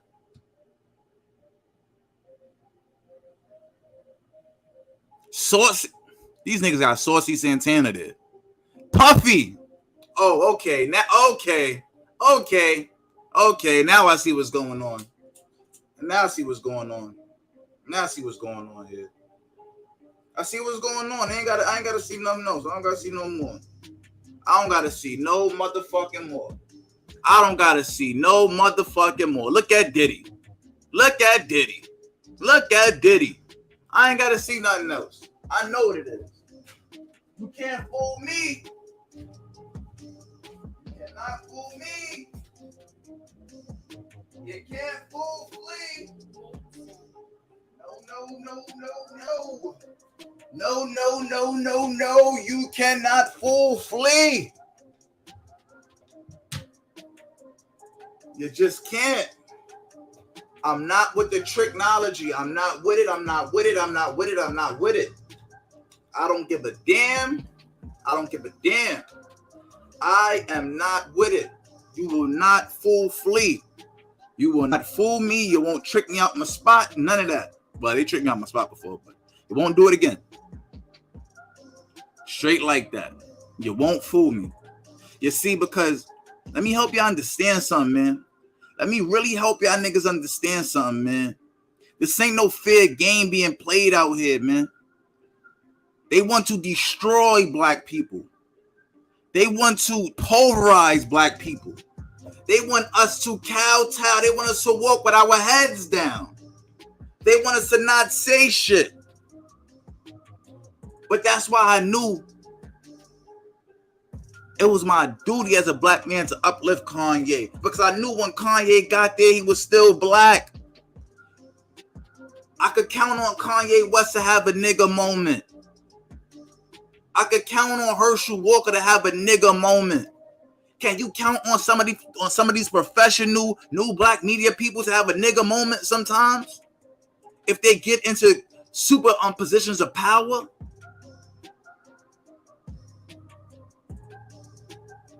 Kanye went up there and said what we all been saying in the hood. We all been saying this. We just asking questions. We not trying to be disrespectful. We not trying to be anti-Semitic. We just asking questions. Can we get our rights back? Could we own our stuff? Could we manage our artists? We made y'all enough money. Can we do our own thing now? That's all we're asking. And then you start realizing a lot of these donations is coming from democratic places. I don't get the donations some of these new black media people get. I still got to work a motherfucking job. How can you throw a rally out of left field? Where does the money come from? Because if you can't get, if you so-called behind the people and you're listening to the people, every black person right now was saying that with Kanye West. And then y'all will get up on y'all platforms and lie. And lie like, oh my gosh, Kanye, where everybody at? Like, well, nigga, what internet you on? Or do you got those Diddy blinders on? Or do you got those William Morris blinders on? You see, you got to start seeing who's paying who to figure out who is the fucking agent. And it's a lot of agents out here.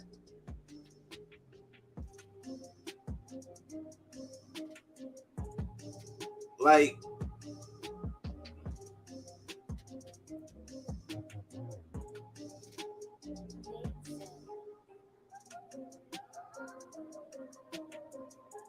never again, bro. Never again. Never again am I sitting up here and allowing people to just throw all types of hatred on our brother. But I'm gonna get right back in right now. Hold on. I just wanted to. I was actually just blasting this joint out real quick. My fault. My fault, y'all. Like and share the joint and all that. Like and share, like and share, like and share, like and share.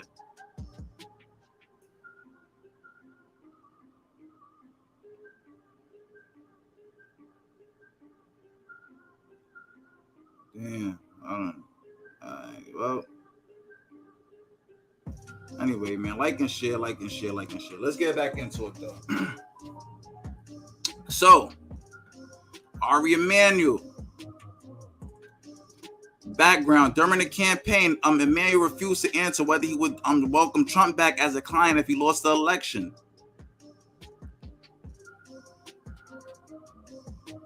Ari Emanuel basically said no. It should be noted that Emanuel does have a lengthy positive professional history with Trump. Given your history working with Trump, your lack of support during the campaign was notable. Do you have any doubt that you will be able to publicly back the president during turbulent times should you join the administration? Will you have any personal issues during times when Trump administration faces partisan criticism from Democrats, including your brother Rahm or President Obama? Background: in 2002, Emanuel's company was sued by an employee for allowing rampant pot smoking, obscene hazing at corporate retreats, and sexual frolics on desk. Emanuel was also accused of making anti-gay and racist slurs. This is his background. Oh, but it gets deeper.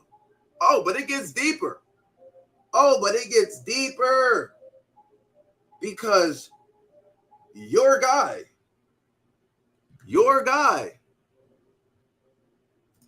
guy attempted to scrub the internet. Oh, yes, let's get into it.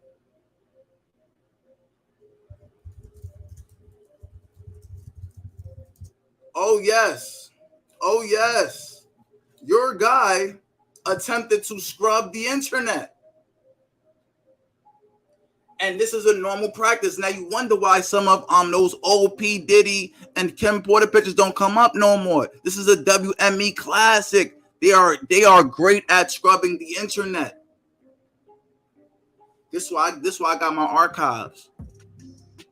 Hollywood's independent voice. Y'all told my independent creators shit. I'm about to sign up for these niggas, man. Word. Sign up, man. Shout out to y'all. You know, because I like real journalists, man. I like real independent journalism. Whoa. Okay, I asked for too much now. At WME attempts.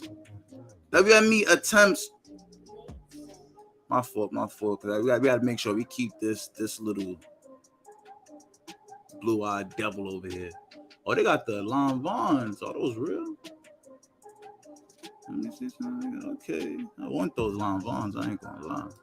Anyway,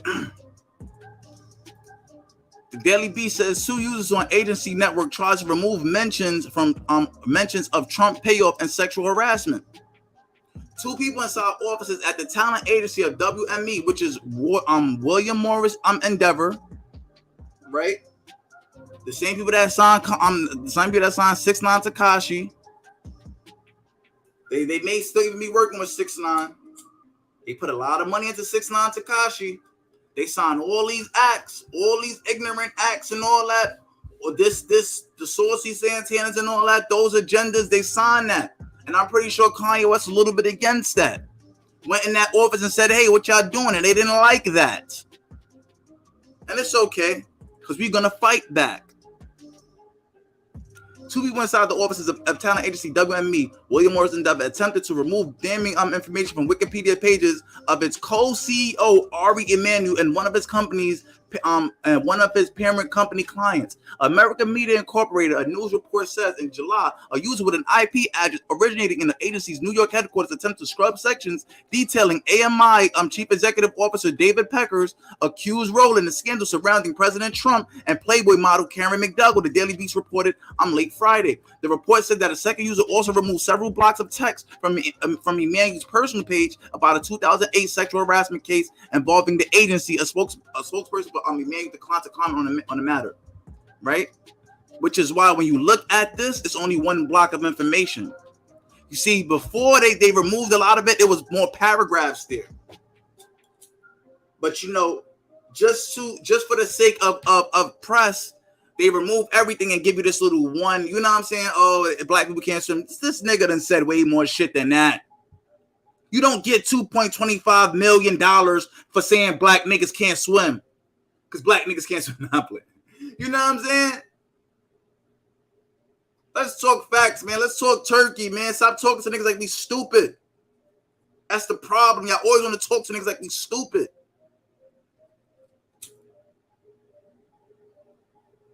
Let's talk turkey, man. Now, I believe they was trying to vet this dude for, I don't even know what they was vetting him for. I don't know how they got all these documents, but they did their research.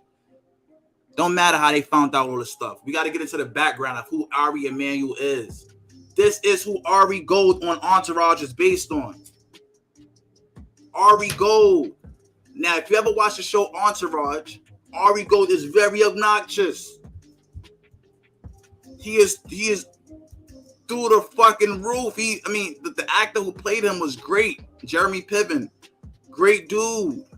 Great dude. Hilarious. Hilarious.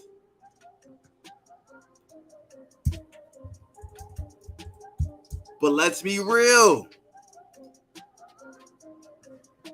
Ari Gold was an asshole. Ari Gold was a piece of shit.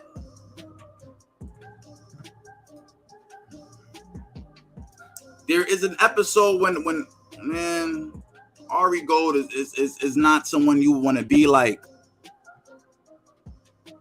Just want you guys to know that, to understand that.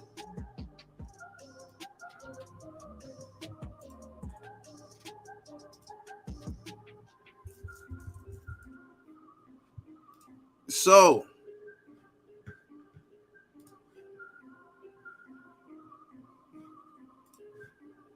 Ari Emanuel, brother of Rahm Emanuel, who was once the mayor of Chicago, the aide to President Obama.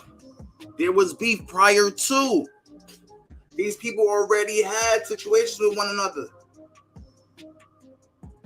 This dude, Ben, did not like Kanye.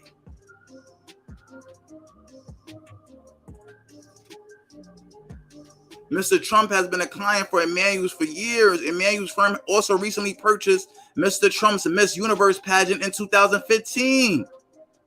Do you believe Empath's business relationship with Mr. Trump would create any appearance of a conflict of interest were you to join the administration? So I'm guessing Trump maybe wanted to, have Ari, Emanuel join the administration. Emanuel's a staunch advocate for gun control and was extremely vocal following the 2012 Newtown shooting. Will you have a moral or ethical qualm being a member of the administration that will likely emphasize Second Amendment rights? This is what the Trump administration was asking Ari Emanuel.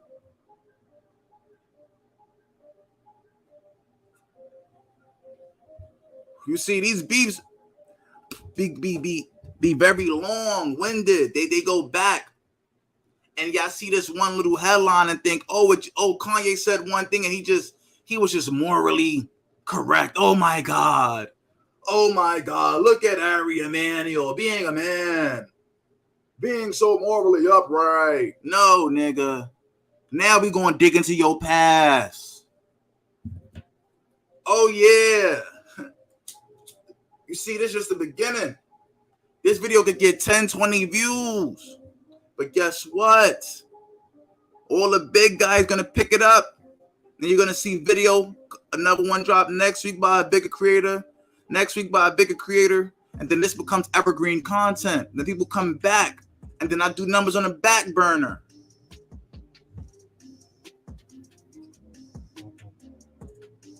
Because I actually do research. I actually have connections. I've been in this game long enough. R.I.P. Virgil Abloh. I just wrote the Yeezy Iceberg, telling him give me my credit for one of the videos in his video. It starts with my video. But it's all cool because I do it for the people. I share my creativity with the people. You could take my slang, you could take my video site, you could take my format, you could take my information, you could do whatever you want. My creative endeavors, my creative abilities for the world to become a better place. It's not about getting rich. It's about getting the world healed from being sick.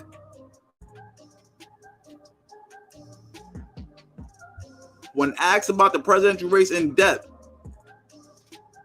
the Hollywood Reporter, Donald Trump was a WME client. You guys are both. This is what the Hollywood Reporter asks. In March 2016, April 30th, 2016,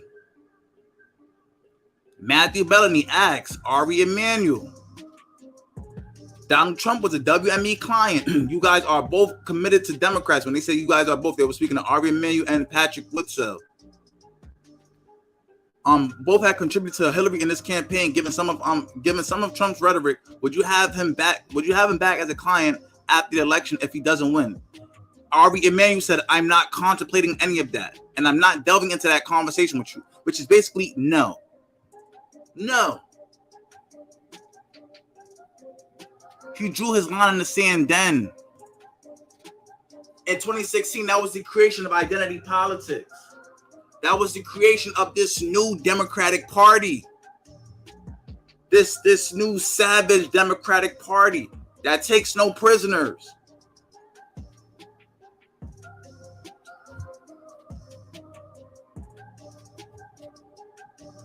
I will also leave a I'm gonna try to put this PDF in the description of this video also, so you guys could read it on your own.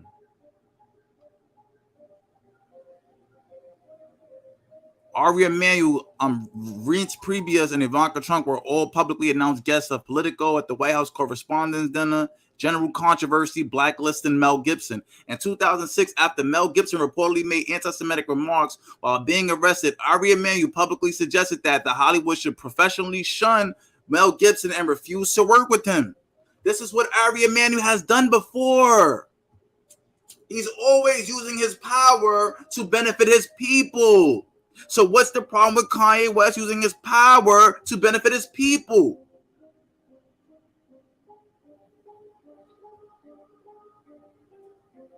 What's the problem? In 2006, at the time of escalated tensions in the world, the entertainment industry cannot idly stand by and allow Mel Gibson to get away with such tragically inflammatory statements. When The Passion of Christ came out, Gibson was quoted as categorically denying any anti-Semitism attributed to the film. For me, it goes against the tenets of my faith to be racist in any form, to be anti and any is a sin. It's been condemned by one papal council after another.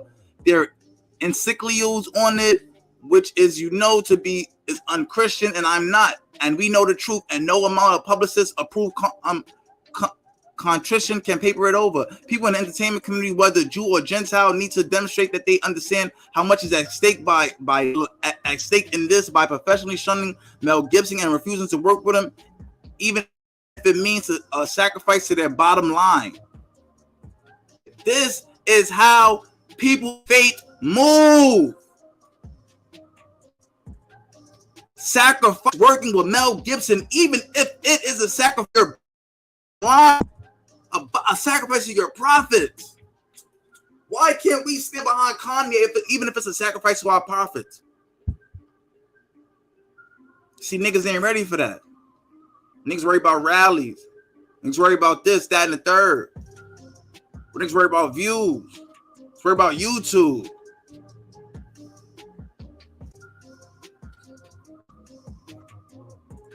See, I ain't a big YouTuber, so this ain't gonna go but so far. But I could only imagine the big guys, who's millionaires, who generated millions from the internet, made great films and stuff like that. I could only imagine how much people will cut ties with them if they publicly support these people, which makes me see who's really behind some of these things.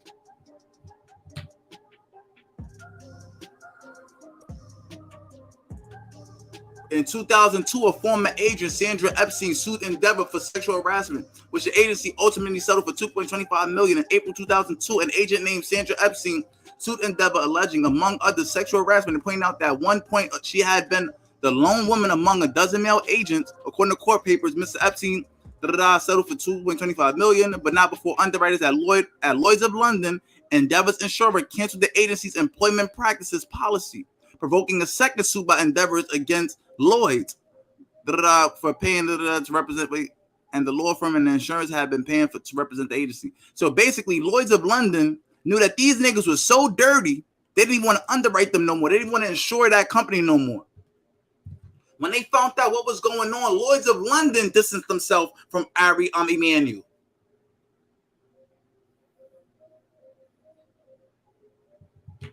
You see, it looked like Ari Emanuel was looking for clout. Looked like he just wanted his name in the headline. He wanted his name next to Kanye West. You want to be famous? We can make you famous. Oh, we can make you famous, baby.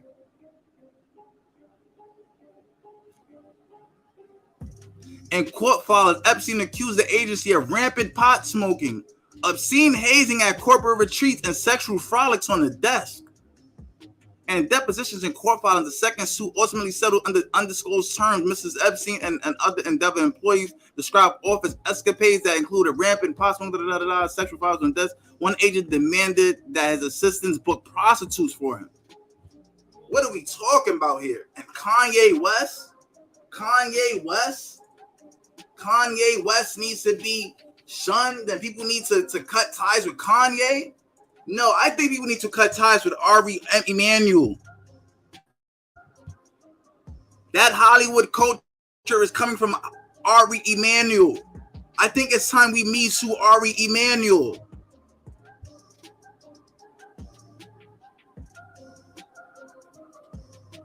Epstein alleged that Emanuel allowed a friend to operate a pornographic website out the agency's quarters.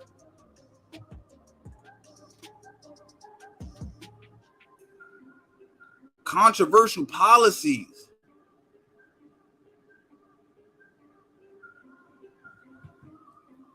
He's listed as a registered Democrat, a hard Democrat.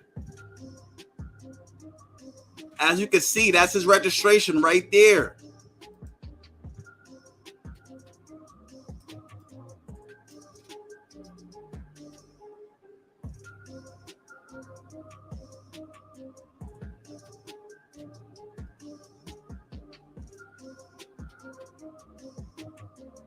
In 2008, Ari Emanuel was described as frequently hosting Democratic fundraisers.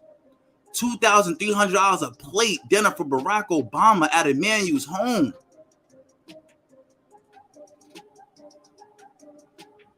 Hollywood and Washington just got a lot closer. Rahm has been a very powerful guy in government for a long time, and Ari has been the guy that takes care of things for a long time and is connected to people who can help with money.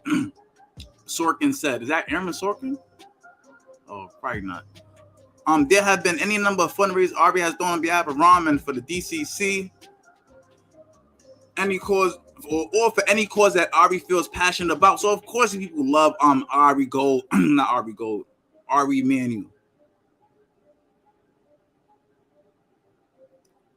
In 2005, he donated $1,000 to the Republican National Committee. Seriously, $1,000, but donated $86,000, according to Ari, between $100,000 and $200,000 on Barack Obama's 2012 campaign, and he donated $200,000 to $500,000 to Barack Obama's 2008 campaign. Look at all of these. Look at all of these he made donation to. All you see is D. Like this nigga love D. Pause. Probably love D for real, allegedly. My niggas in the hood know what I'm talking about. No homo.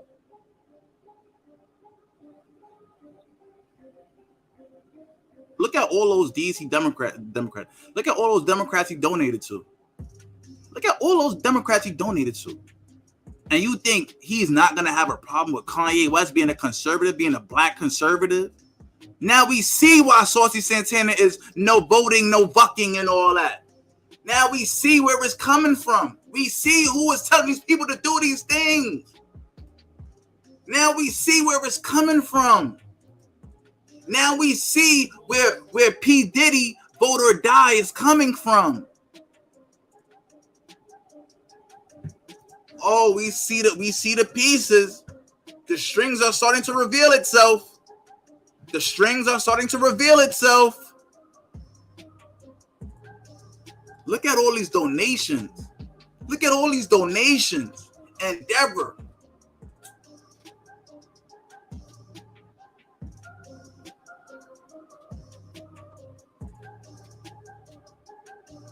The name of his agency is Endeavor, and the name of the HBO show is Entourage. Endeavor Entourage. Endeavor Entourage. Emmanuel. You see all the E's?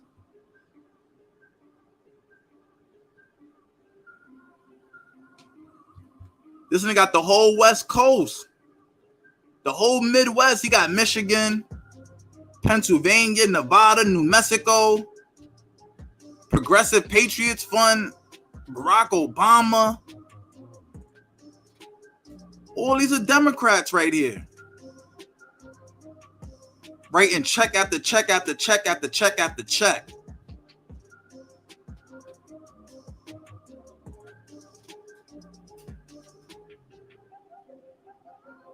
Check after check after check after check after check after check after check.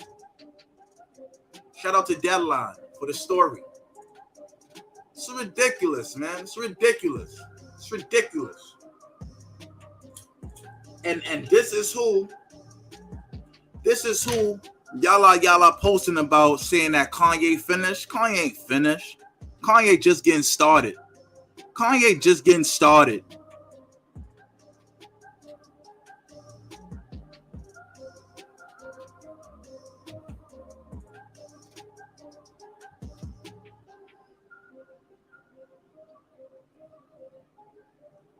Trump still thought they was friends.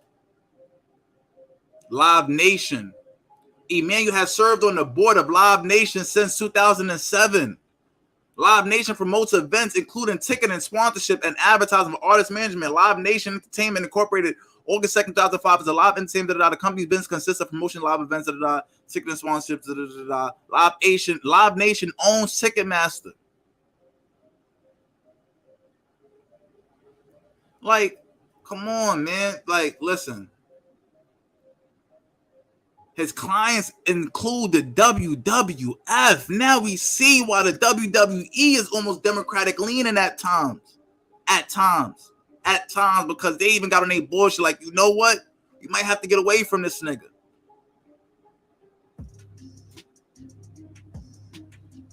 Peyton Manning. Matt Damon, Ben Affleck, Peyton Manning, Oprah Winfrey's a client. Oh my God, Oprah Winfrey. We all know what Oprah's about. Come on, man. Listen, man. Let's be real. Here. We can't back these people. They're not for us. They don't care about us. They never cared about us. Be careful. Going against your foundational Black American brother, Kanye West. He's here for us, for our Black people. He may take a different route. He may take a different way. He may have a different strategy. But he's going to get us to the promised land.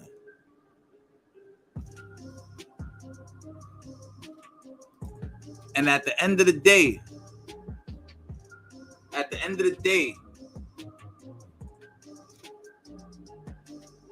all these other dudes, they don't want nothing good for us. Come on, man.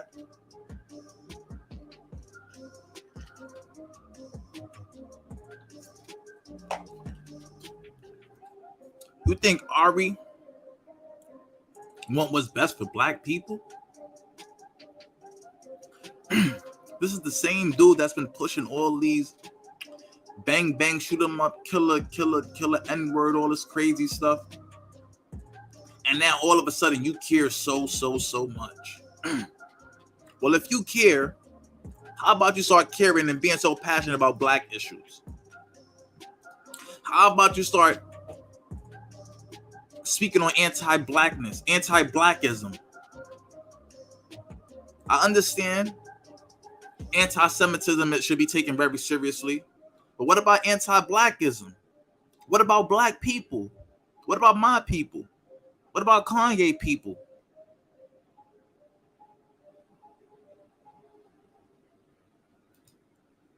What about the disenfranchised and poverty-stricken? We matter too. With that being said, man, 40 to the family, 80 high to the guys, FBA all motherfucking day, peace and reparations. The rally is November 5th. Make sure y'all show up, show out, decadent in your black excellence. Be on your best behavior. Sometimes we argue, sometimes we may fight, but no matter what, we're all foundational black Americans, and we're all striving.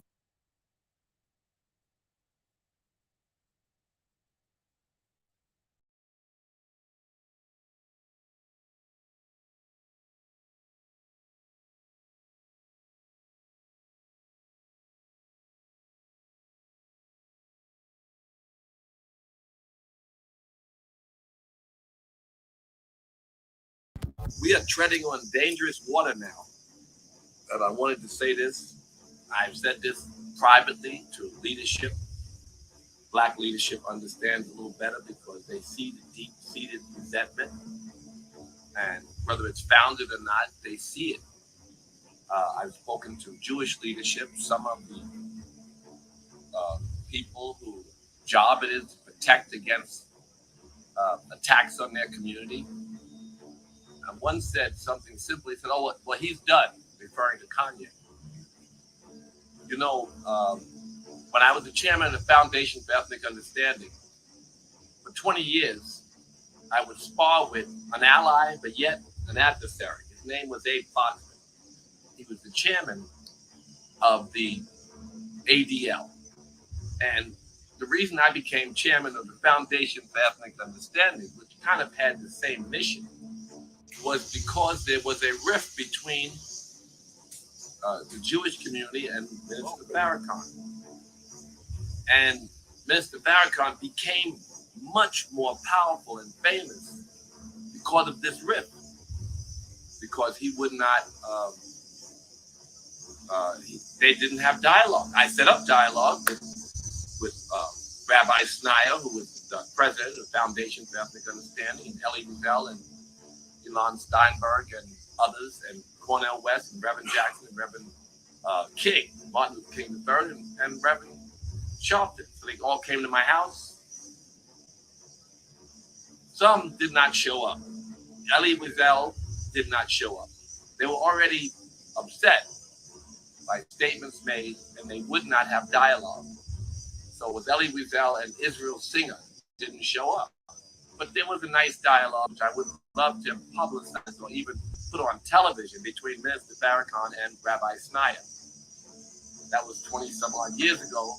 And after I saw the trouble that Rabbi Snyder got in for having the courage to come to this meeting, I immediately took my role as secretary of the Foundation for Ethnic Understanding and turned it into chairman. I accepted the role of chairman. And I worked for a lot of years. And Abe Foxman, back to Abe Foxman, was the chairman, I guess his title was, of the ADL. The problem is, during the time that Louis Farrakhan and I was seeking to create dialogue, there was no real interest, because it's easier, as it had been with Marcus Garvey and Reverend Jackson and Reverend Sharpton and countless other black leadership, just to point out the mistake made and the words that are so hurtful made by these leaders, and then they would walk away. And that's right. They said that I said something about the Holocaust with animals, and they came after me and said, "Russell, don't say Holocaust. It's such a hurtful word to the community." So I immediately apologized. It was not a problem for me. And the same with Will Smith, as I said, and countless other black celebrities in leadership. We generally walk away, because who wants to fight over hurt people, and some members of the black community are hurting. That's why this reaction is coming. But not only the black community, poor people who need to point fingers are coming out of the woodwork. And Kanye is the only person, and not by a disingenuine, but by a genuine response. And I'm not saying he's disingenuous. I'm saying that they are not taking the clips where I've seen him be a little more genuine about his apology or his intention. His intention was not to cause more pain, but to have more people come out and be anti-Semites, because he himself is not an anti-Semite. Kanye West is not an anti-Semite. He has questions. He has said some rude stuff, crude stuff, horrible stuff. If you're a person who comes from a community and perhaps your grandmother was in a concentration camp, it's horrible what he said. Does he understand the gravity of what he said? Perhaps not. But what we want is for him to undo the harm. A brother never met a Jew. Most black people never even met a Jew. You know, if you're not in New York and LA and Miami, we don't want to hate people for our problems. We want to embrace people and understand their problems. And we want to build bridges and have them understand, as they have in the past, in many cases, the problems of the black community. We want to build a bridge between two peoples who are both under fire. White supremacy is sitting back and pointing the finger at blacks and Jews right now. So what we want to do is build a bridge. I don't know what my algorithm is, but it just keeps popping up. They cancel this, they cancel that. My first response is, Kanye, go and apologize for the things that were unintended and fix them. Publicly go to a museum, personally learn why these words are so hurtful and how you maybe created a wave of hate that is bigger than you and scarier than you. Black leadership knows the pain in the black community. Jewish leadership knows the pain in the Jewish community and the threat of these words and how they can multiply. Attacking Kanye will not help us.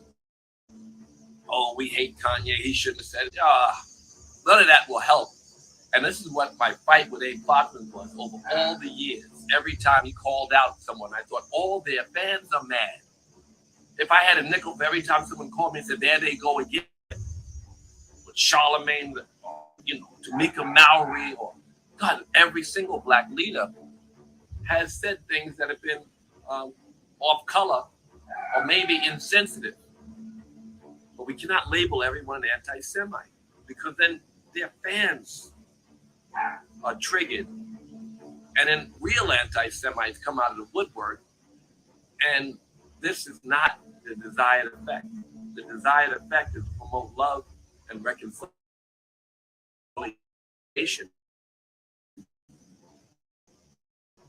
And in this case, we're talking business, partnerships, and growth. I said it was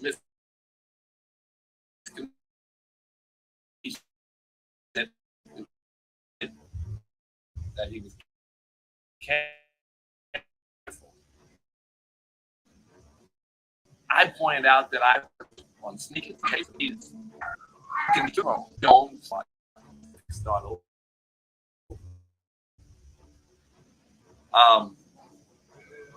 We need to educate our brother, not destroy him. Destroying Kanye will not be good for the most important goal, which is a desired effect, which is the bridge building between our two communities. The history of blacks and Jews is that Jews, although white and almost partly like the white oppressor, Jews, although white and almost partly like the white oppressor, Jews, although white, almost partly like the white oppressor, they were there in places where the white wasps were not. They were helpful in times when no one else was. And the future, we should bridge a gap and build a future that is inclusive of black empowerment, more inclusive of black empowerment. I told my history, jewelry, fashion, film, television, financial services, records. I say movies, all of it. always with Jews. And I owned my portion. I was not owned. No one controlled me. And no one can control Kanye. If he will build a bridge, we don't need the constant bashing of Kanye. It will not solve our problem or give us the effect that is necessary, which is the banding together of two people who have a common enemy in white supremacy. Oh, I think Jews are saying it's too late. Well, it's not too late. We got to fix it. It's not too late. I saw one podcast with him and a Jewish fellow recently, very big. Someone sent it to me. And he apologized, and he's working to rebuild, apologize for what he said that he believed was hurtful. But he's working to build a whole new network. Don't stop him in front of black people because it will cause more anger. Support his growth and his education.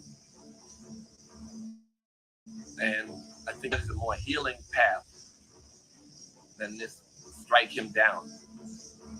Again, it did not help any time that I remember attacking someone publicly when you can speak to them privately. I'm saying this publicly. I can't call every single body, but I'm trying to explain a strategy to everyone that is more healing than the public. Because I just keep getting every 5 minutes. He's done. They did it to him. People are angry.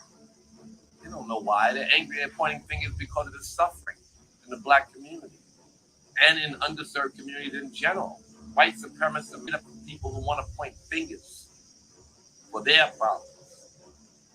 And rather than emulating and borrowing and working with the Jewish community, it's easier to point fingers.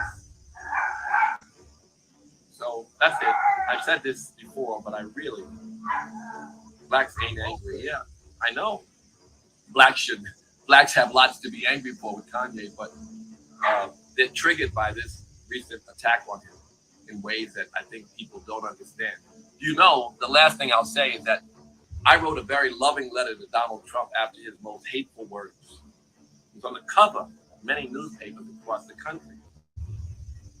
And what I wrote was, we know you better than that. Please. And let's build a bridge. All your partners were Jewish. That was Trump when he was an anti-Semite, right? All your other partners were black. All your friendship, your ex-girlfriend. Trump, we know you better than that. Why are you writing that nice letter? Because in the absence of a bridge, Trump found his other friends, narcissists that he was. He found his friends. His friends were the people who hated those other people. They kind of liked Donald Trump. They made him their leader. And the media could not shut Donald Trump down, right? They published my letter on the cover. They wrote horrible things about him. They made him rise to the presidency. They were not able to stop him. People are so discontent. Like, I noticed on Charlemagne's show that they talked about Kanye and they were very negative. And then black people, there's a lot of anger towards Kanye. And they were negative about his comments about Jews and about blacks. And the people were 80% in support of Kanye. We don't want to create a monster. We want to, empower a person who can empower his community or can at least give example to how we can own our own businesses or support. Kanye is not important in this scenario. The scenario that we're hopeful for is a bridge building for two communities. Why do I care? I spent 25 years doing this. God gives you certain purpose. And Dharma, yogis call it. Something that I did for many years. I was not a black or Muslim. Most of the work I did after fixing, after fixing as much as we did, we were the address for black-Jewish relations. Most of the work that we did was Muslim-Jewish relations. The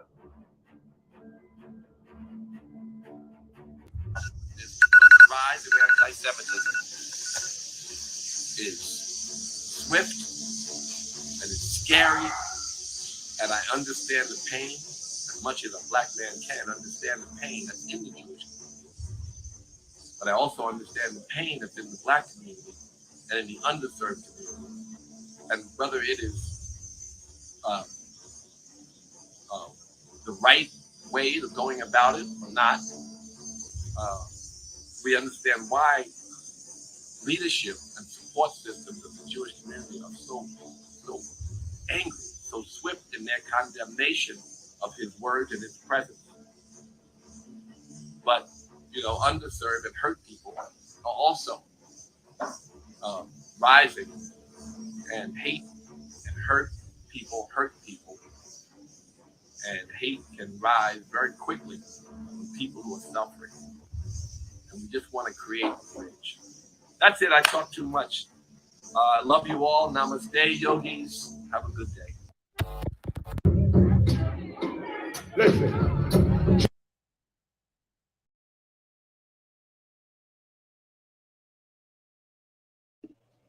All right, fam. That's going to do it for today. That's the last video. We thank you for spending your Sunday with us, and we pray that you sleep well. Have a good night. Take the opportunity to revisit this video if the Spirit of the Lord has spoken to you about certain parts, and research for yourself. Peace and blessings.